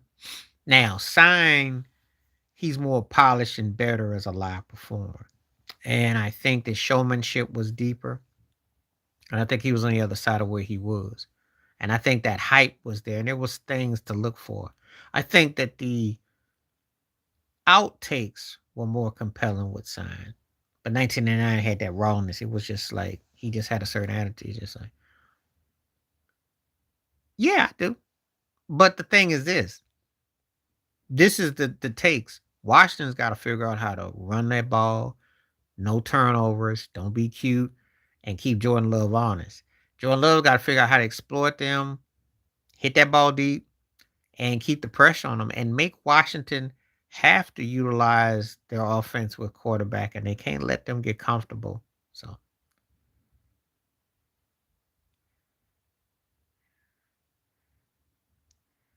so they can stay mad. Listen, I'm worse than you because I think Canelo by a close decision. Mariah, we belong together is the last thing I can mess with. I don't mess with that mess after that. And she just rethreading. And this record this out, this stuff I heard sounds like garbage. Devotion and a blowout, because you picked the wrong Isley Brothers. I like Smooth Sailing, but then you picked like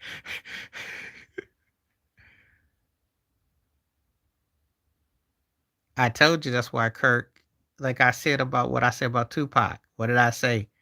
The hate you give, the karma don't forget you. That's why anybody who got a problem with what I said about Charlie Kirk being evil, how I feel about him, there you go. You don't get to walk around saying those kind of uh, dumb, racially motivated, those type of statements and not repercussions. He do. He do. Debo's going to be good for Washington's offense. He was great for the 49ers. And let me tell you something. Brock Purdy is the way he positioned themselves. He came up big because he kept the ball moving. He was a dual threat. So yeah. Um, you already know what the color was. Micah in time. This ain't the time yet. It's the postseason for Micah. That's where it's gonna really shine when it gets colder. But anyway, no, smooth sailing is. And listen, I love the idea, bro. I think I lost. That's not the one to put up there. I'm just saying. You set yourself up for that one with me on that one. Uh, you already know. You already know. It was in Utah. One way. And look, I like Ray Parker Jr. a lot, but he was known for jacking people's grooves, and he did a good take on P Funk, but Funkadelic. But one way, Mr. Groove was cold. They did the James Brown update better almost than anybody, cause that thing was funky. That intro alone. And if you're a Prince head, I'm gonna tell you like this is almost like they said, okay, this is how you program it and make James Brown sound modern Prince. That's how you do it. And I'm not saying that was a dig, but that's what it made me think of when I heard it. I thought, that's what you're trying to do.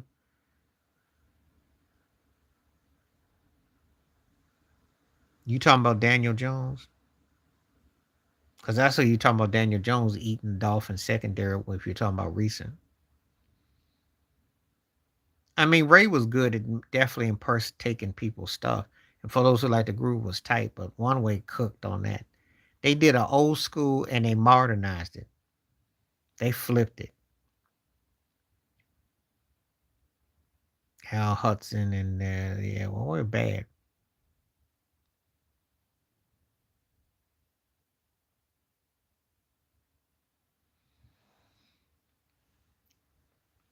Okay. Okay. I'll be on for about 10 more minutes. 10 more minutes.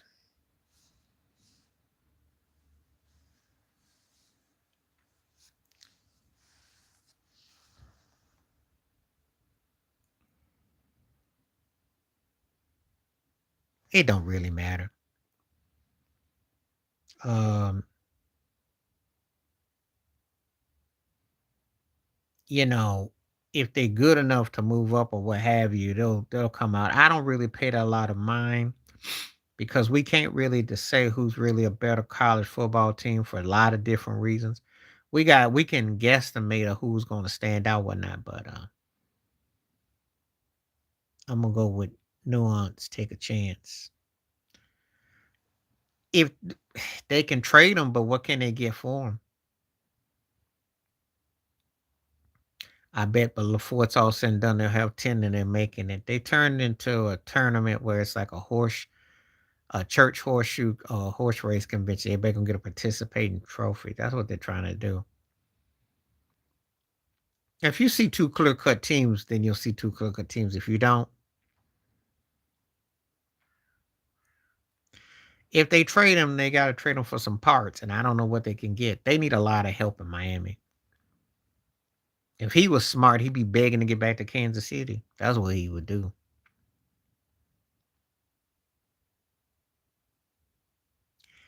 If you don't beat the Giants, you need to just give up football for the year. That's for real. I mean, so I got a relative who's a Washington fan, and I told him, I said, look, you look on that schedule, them two W's, you can mark them down now. Any team that has two quarterbacks plus a rookie ain't got a quarterback. You stuck with Russell Wilson, Jameson, and Dart. Let that sink in.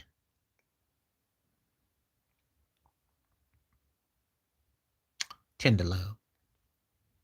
And I did like Whistle too, by the way. It's funny you mentioned Whistle because they could rap and sing and did a nice version of Always and Forever too. It was nice, but I got to give it that for some D. Well, see, there's a problem. He plays for the Cowboys and he's wearing number 88 and he's got a star on his head. You can't have all them strikes against you and you don't know where you are. So if they are not in the business of moral victories at this stage. Dak Prescott's playing for legacy and impact. So gotta be careful who gotta catch them balls, yo. Should have probably won that game. But again, Schottenheimer, what's the difference with him and Meathead McCarthy?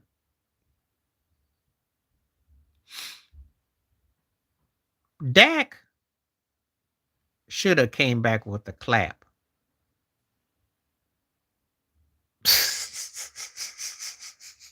I won't take your money. Last time we played you, we tore y'all behind up. What y'all gonna beat us with? We beat y'all behind up in Dallas and in Buffalo. Beat y'all bad. Y'all ain't got nothing for no bills. Oh wow. Really? I think Dak won the fight, but he took that road. But again, it's touchy.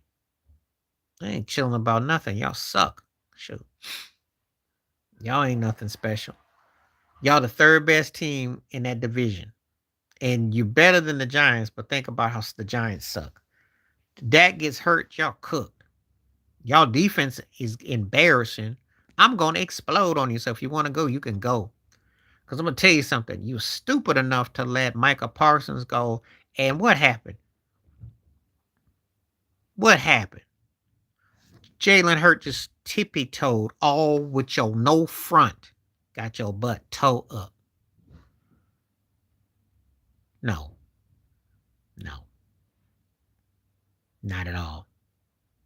Not at all. Well, maybe against Detroit. But they gotta play some incredible defense because they can't they got no they ain't got they too they're like a broke version of Detroit. They can get points on turnovers, they can create, but they're not a good team. They just called me crazy because Albie Sure's hook was ridiculous. I like the blues okay, but you can call me crazy. I still bop that song right now. You. Timothy Gatlin is like the Andre Simone of New Jack Swing. KJ, you know what I'm talking about. Yeah, you know about and Timothy Gatlin is he's like the Andre Simone of New Jack Swing.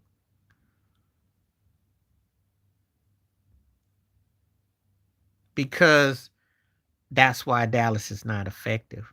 You can't let go of a guy who gave you a pass rush. because that's what society's always told you. Bad guys always win. The good guys you take for granted. It's the bad ones that you go after because you know. Mm, no, it's a good question, but the human nature is it's always been that way. Yeah, pill on your pill. Piece of my heart. Piece of my love. You mean piece of my love. Piece of my love. It's hard for me to pick anything over a guy's debut album, so it's always been that way. It's always been that way. Cats that was roughnecks and thugging and gutting, they always had access. Shoot, I used to be on the bus with girls be talking about the cats that was going to school and they had a Z28 and they had this. And you have a little piece of jive and your feelings just get hurt because you just don't compare. So you don't really have a say in that. It's always been that way. Always. I'll be on for 14 more minutes. That way, it'll be an even 2 hours today. So I'll give y'all 14 more minutes before I got to go. It's always been that way. Nothing's changed.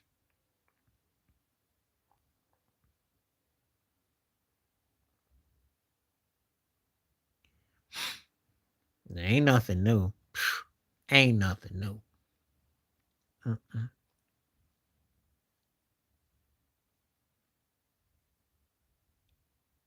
Ain't no solution. You gotta be yourself. First of all, Charlene brought up a good point. The laws of physics and nature. So a good woman will come along, be attracted to you, she'll respect you. You try to be something you ain't, you know.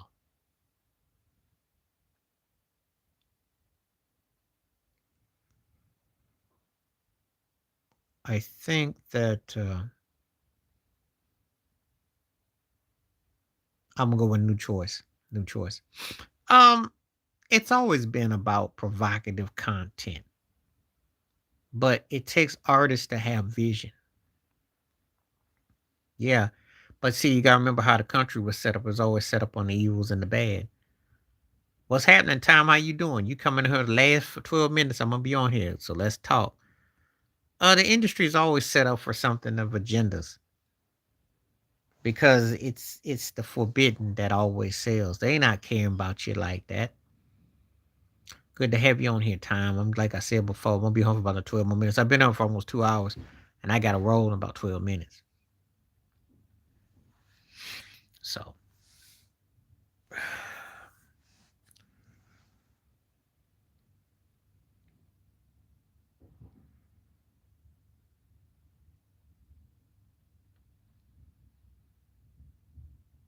but yeah, we're doing good today. No, it's just what the society always teaches. I'm more of a menace to society. Hey, you know, keep the gig, keep the bag coming, cause there's a lot of people ain't got it. I'm glad to have you coming through as always. I will be back on Saturday.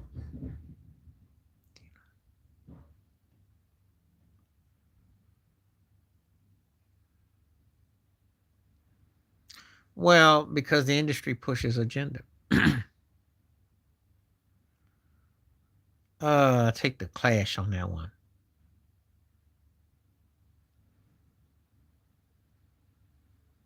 Take the Clash on that one. Tom is always a good dude. Appreciate you.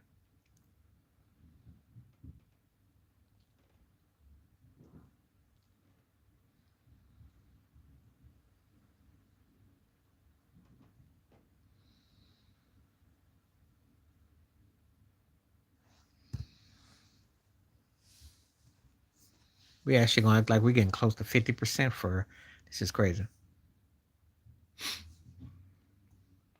A lot of people ain't got it right. Oh, I know what he's trying to say. I know what Oro's trying to say. Um, because the bad guy wins every time. It's the bad guy.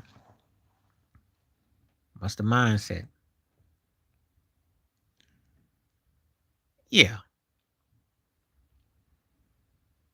I think that the society pushes that agenda though. Hmm.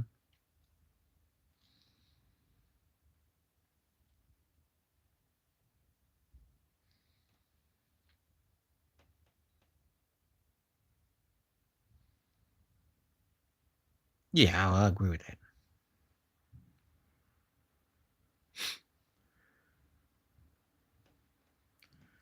Yeah, it's all about lifestyle. And the hustle is always gonna get like, people like adventure. Oh, that's a good one. But I gotta give it because I bop more to Art of Noise on that one. But Kraftwerk were the forefathers of it though. But I can give Art of Noise just a now you're talking my lingo.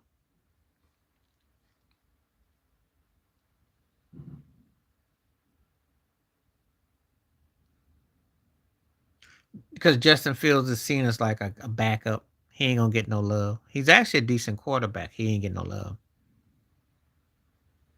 Of course they do. Poetic Justice. Players Club was garbage. It is because it was Q's movie and what's McCall was in it, but it was lightweight. It looked like what Tubi is today.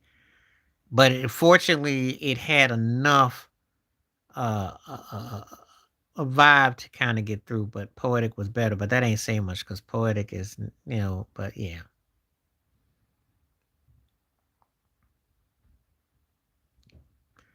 I hey he you know what? If he doesn't make mistakes and he really doesn't turn the ball over a lot, we got to figure out a way to not let him roll out the pocket. He's he has an ability to go off a little bit. Lisa Ray was eye candy, but she sucked in that movie. She was stiff. Tour de Force wins because it's iconic, but Beatbox is lethal. That's a toughie too. Yeah, it was a raw movie with Players Club. Now all quarterbacks are game managers. I think what he can do though is because his mobility. Because she didn't have the skill set and she probably didn't want to do nothing strange for the change, but she really didn't have a lot of depth to her either. Yeah,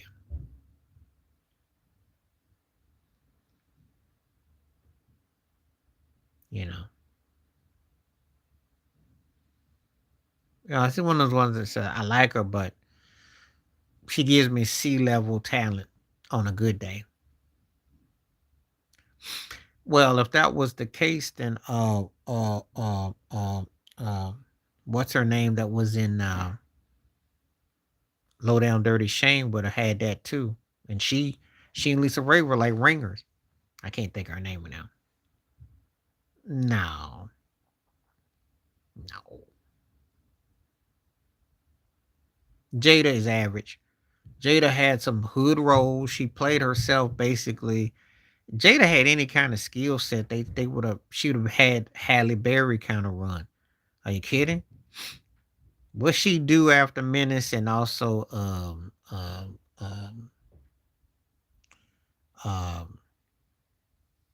dang, what am I not thinking right? Um um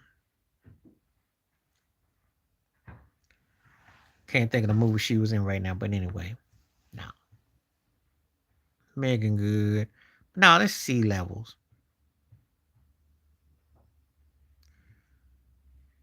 Yeah, they can. But that's a whole different standard though. Superb to what?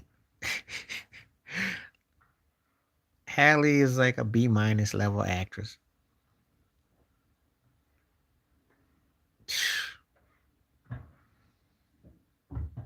I like Jada set it off to an extent, but she was always like the third wheel.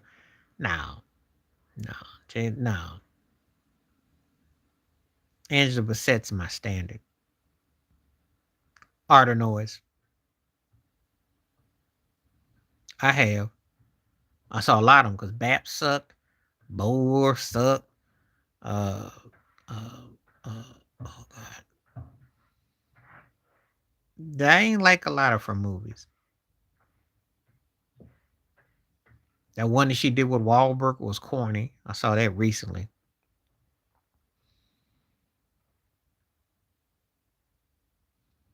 Okay.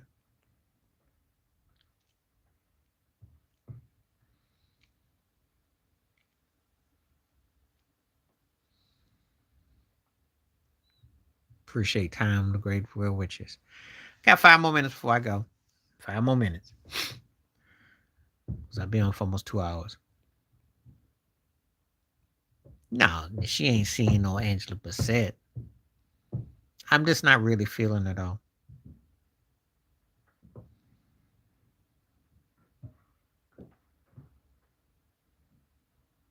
If you got a food channel and you want to promote it, holler. I will definitely support your channel. There's a soul brother that's on YouTube that has a vegan channel, and I'm all with it. So I didn't say for everything she does, but she's an actress. She's got range. Halle Berry ain't got no range. Because Halle Berry could never play Betty Shabazz. She couldn't play Katherine Jackson. She ain't got the range, but she couldn't play Tina Turner. You gotta make that thing because it's you know when you harness it, he gives you up. Because she plays the same old samey timey role. She's doing updated Whoopi Goldberg maid roles. She's always tired and the same old thing. I'm going with Midas Touch.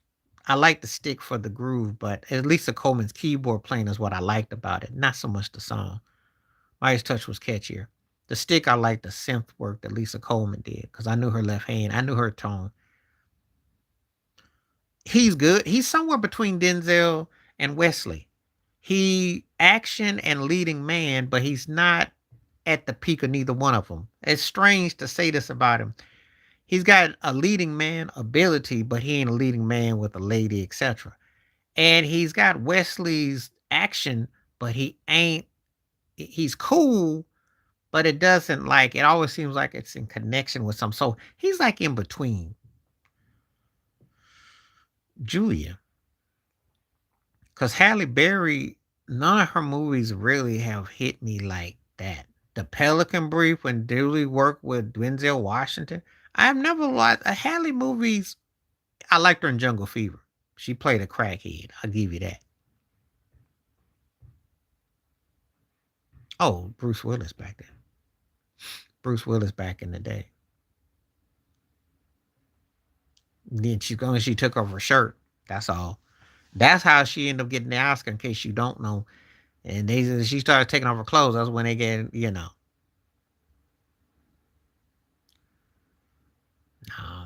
But to be honest with you, neither one of them moved me as actresses, though.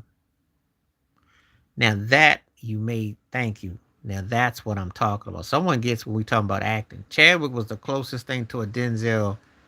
The closest. The closest. He had that it.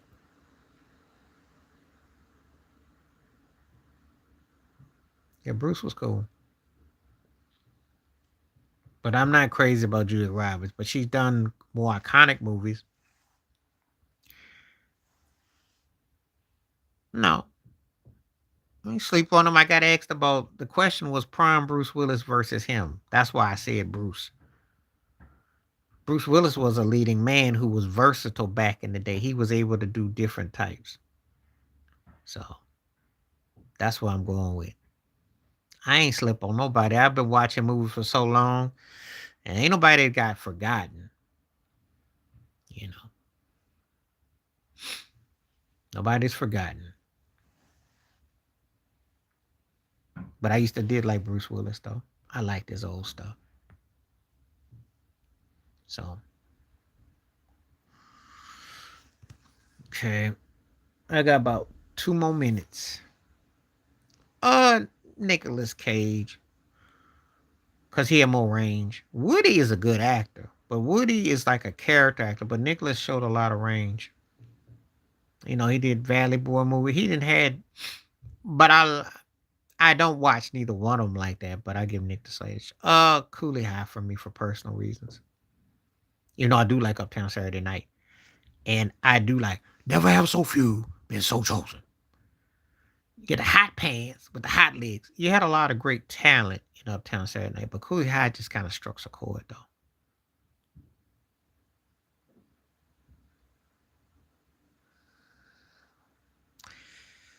Vivica for me. Oh, to watch the Nicholas brothers, Seymour tore they behind up. Yeah, Big Percy. I use that quote too. Yeah, Vivica was bad back then. She was bad back then. No, she didn't really fall off. She just went to do a direct movie. She did the uh two can play that game. She all that. She made money off of that. It's just that the surgery that messed up. That was a good movie, and I like her in the Pelican Brief with Denzel. Yep. Kiva was cool back then, and Satterfield was good back in the day. Pretty Woman was corny. No, she sucks. When it comes to Jennifer Lopez, we only like the booty and we like her on mute. She's marginal with acting. Okay dancer, sucks as a singer. Got personality and charisma, but it's done. No, it's not. Because they can't sell her no more. She has some good acting now. No. It's all about the booty. That's all. We don't talk about her. No, no, no. On mute. I love her on mute. The music sucks. Back in the day, she had a chance, and then it kind of fell off. She had a little bit of a run. Well, if you talk about someone that I consider as a scrub who's overrated, you know, we don't care about no Jennifer Lopez. Most of the cats I know. That's why she's gone wood right now, because they can't do nothing with her. Company dropped her, the movie's bomb, and nobody's going to her whack shows. And I don't know how she was getting away all this time. Janet in the blowout. Lopez got a nice wiggle, but Janet can outdance her without trying.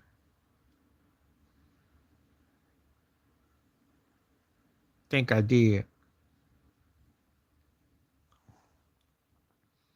Chuck Norris, because Seagal came and went, and his junk was lame into the curb. I don't even mention he had some. He had a run. Chuck Norris had a career. Okay, that's how I'm gonna word it.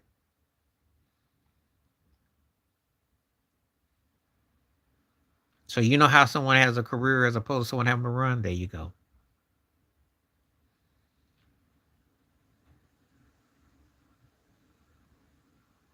Texas Walker.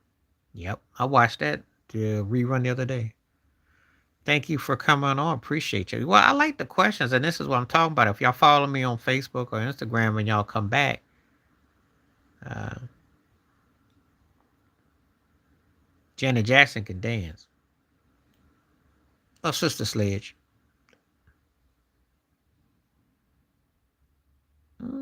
Chuck Norris. Um, Beyonce got her beat, but Beyonce jacked a lot off of her though. That's the funny thing. No, they don't. Heart to heart, all that. They won't. It's Max Muhammad. So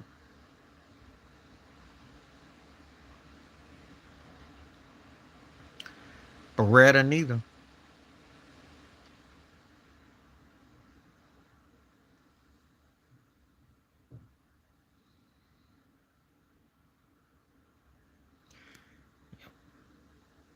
Yep. Mm-hmm. Watched all that.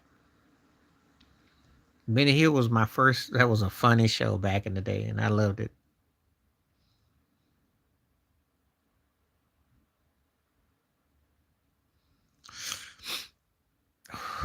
Lisa Ray, but Alicia had to bite it on. But Alicia, when she got rid of them hood banging braids, she got better.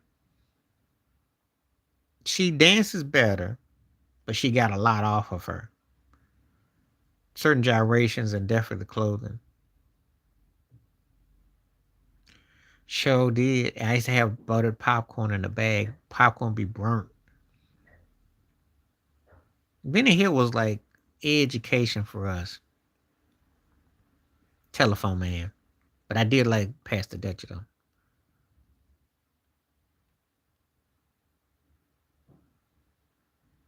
Prettier though. Prettier though.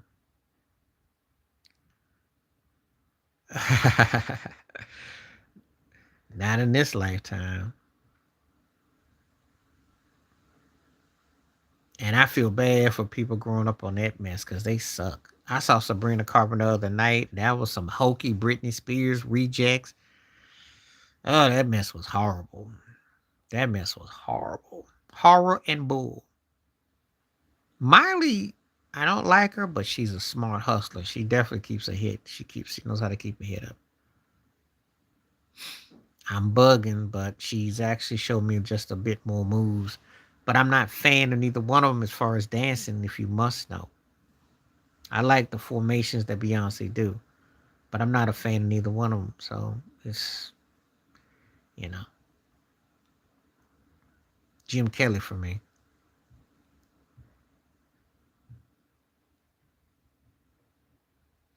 Oh yeah, I give you that.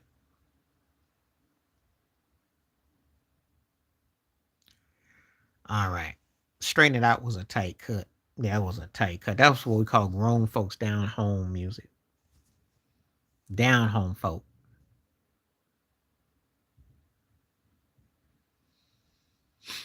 No, you to be like that, but there's gonna be no next. I think Charlene and I had this conversation. I tell people all the time there's no more next because again, the artists that you mentioned came up when they were selling records and they had record stores and all that. Britney Spears is like the last of that era. That should put that in perspective. You no longer have that. And if you talk about someone's next, then you got to act like they got the same producers, writers, and the whole set. It's not fair to say that, you know. So that's what I'm saying with that. Okay, I'm gonna go ahead and call it a day. Appreciate everyone that came through. Thank you much. I will be back on as long as everything is clear on the YouTube streets and there is no problem, which I don't think because I got rid of a lot of trolling, a lot of things I didn't want, and I said what I said without being offensive, and I don't think that went through. If everything is cool, I will be back Saturday, so be on the lookout. And if you find me on social media, ooh, that's a toughie. Before I go, got to give it up, but it's cool though. Oh no, it's just that I'm gonna say this: they're not whack. It's just that because people have talent. It's just it's called compromise. Um, they have to defer what they got. Now let me let you on a secret. You would think that a lot of these acts aren't like what they are. Like Whitney Houston could flat out play a piano. Tony Braxton could flat out play a piano and can rap, but they have to compromise. They have to compromise a lot of what you see. Oh, I love We Go a Long Way Back. Bloodstone was a tight band. That was one of my songs. And I saw their movie too. Appreciate you. Thank you for coming through.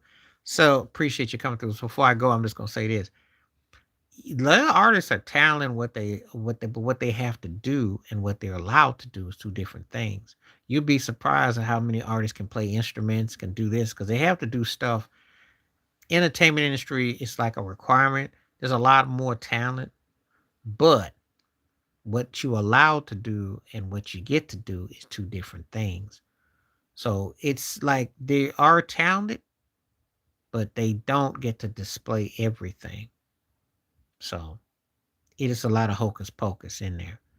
So you might be surprised if someone played this or could do that because you're like, wow, I didn't know that. Because acts are not just trained just to be one. They have to play that. Now the problem is that they get cookie cutter, and then they get pushed in line, and then they have to follow a blueprint. Appreciate you. And I will be back in 2 days. So if you happen to be on Saturday, and like I told you, if you're on Facebook or Instagram and you see my name or you see me, hit me up. And you can always send me an email or something like that and follow me through. So I ain't hard to find because if people want to chat, I will definitely come on. These are good numbers. It was controversial topic today, but hey, we can do this though. So, all right. Appreciate everybody. Stay safe, stay blessed, stay woke, stay free, stay true. We'll come back next time. Peace.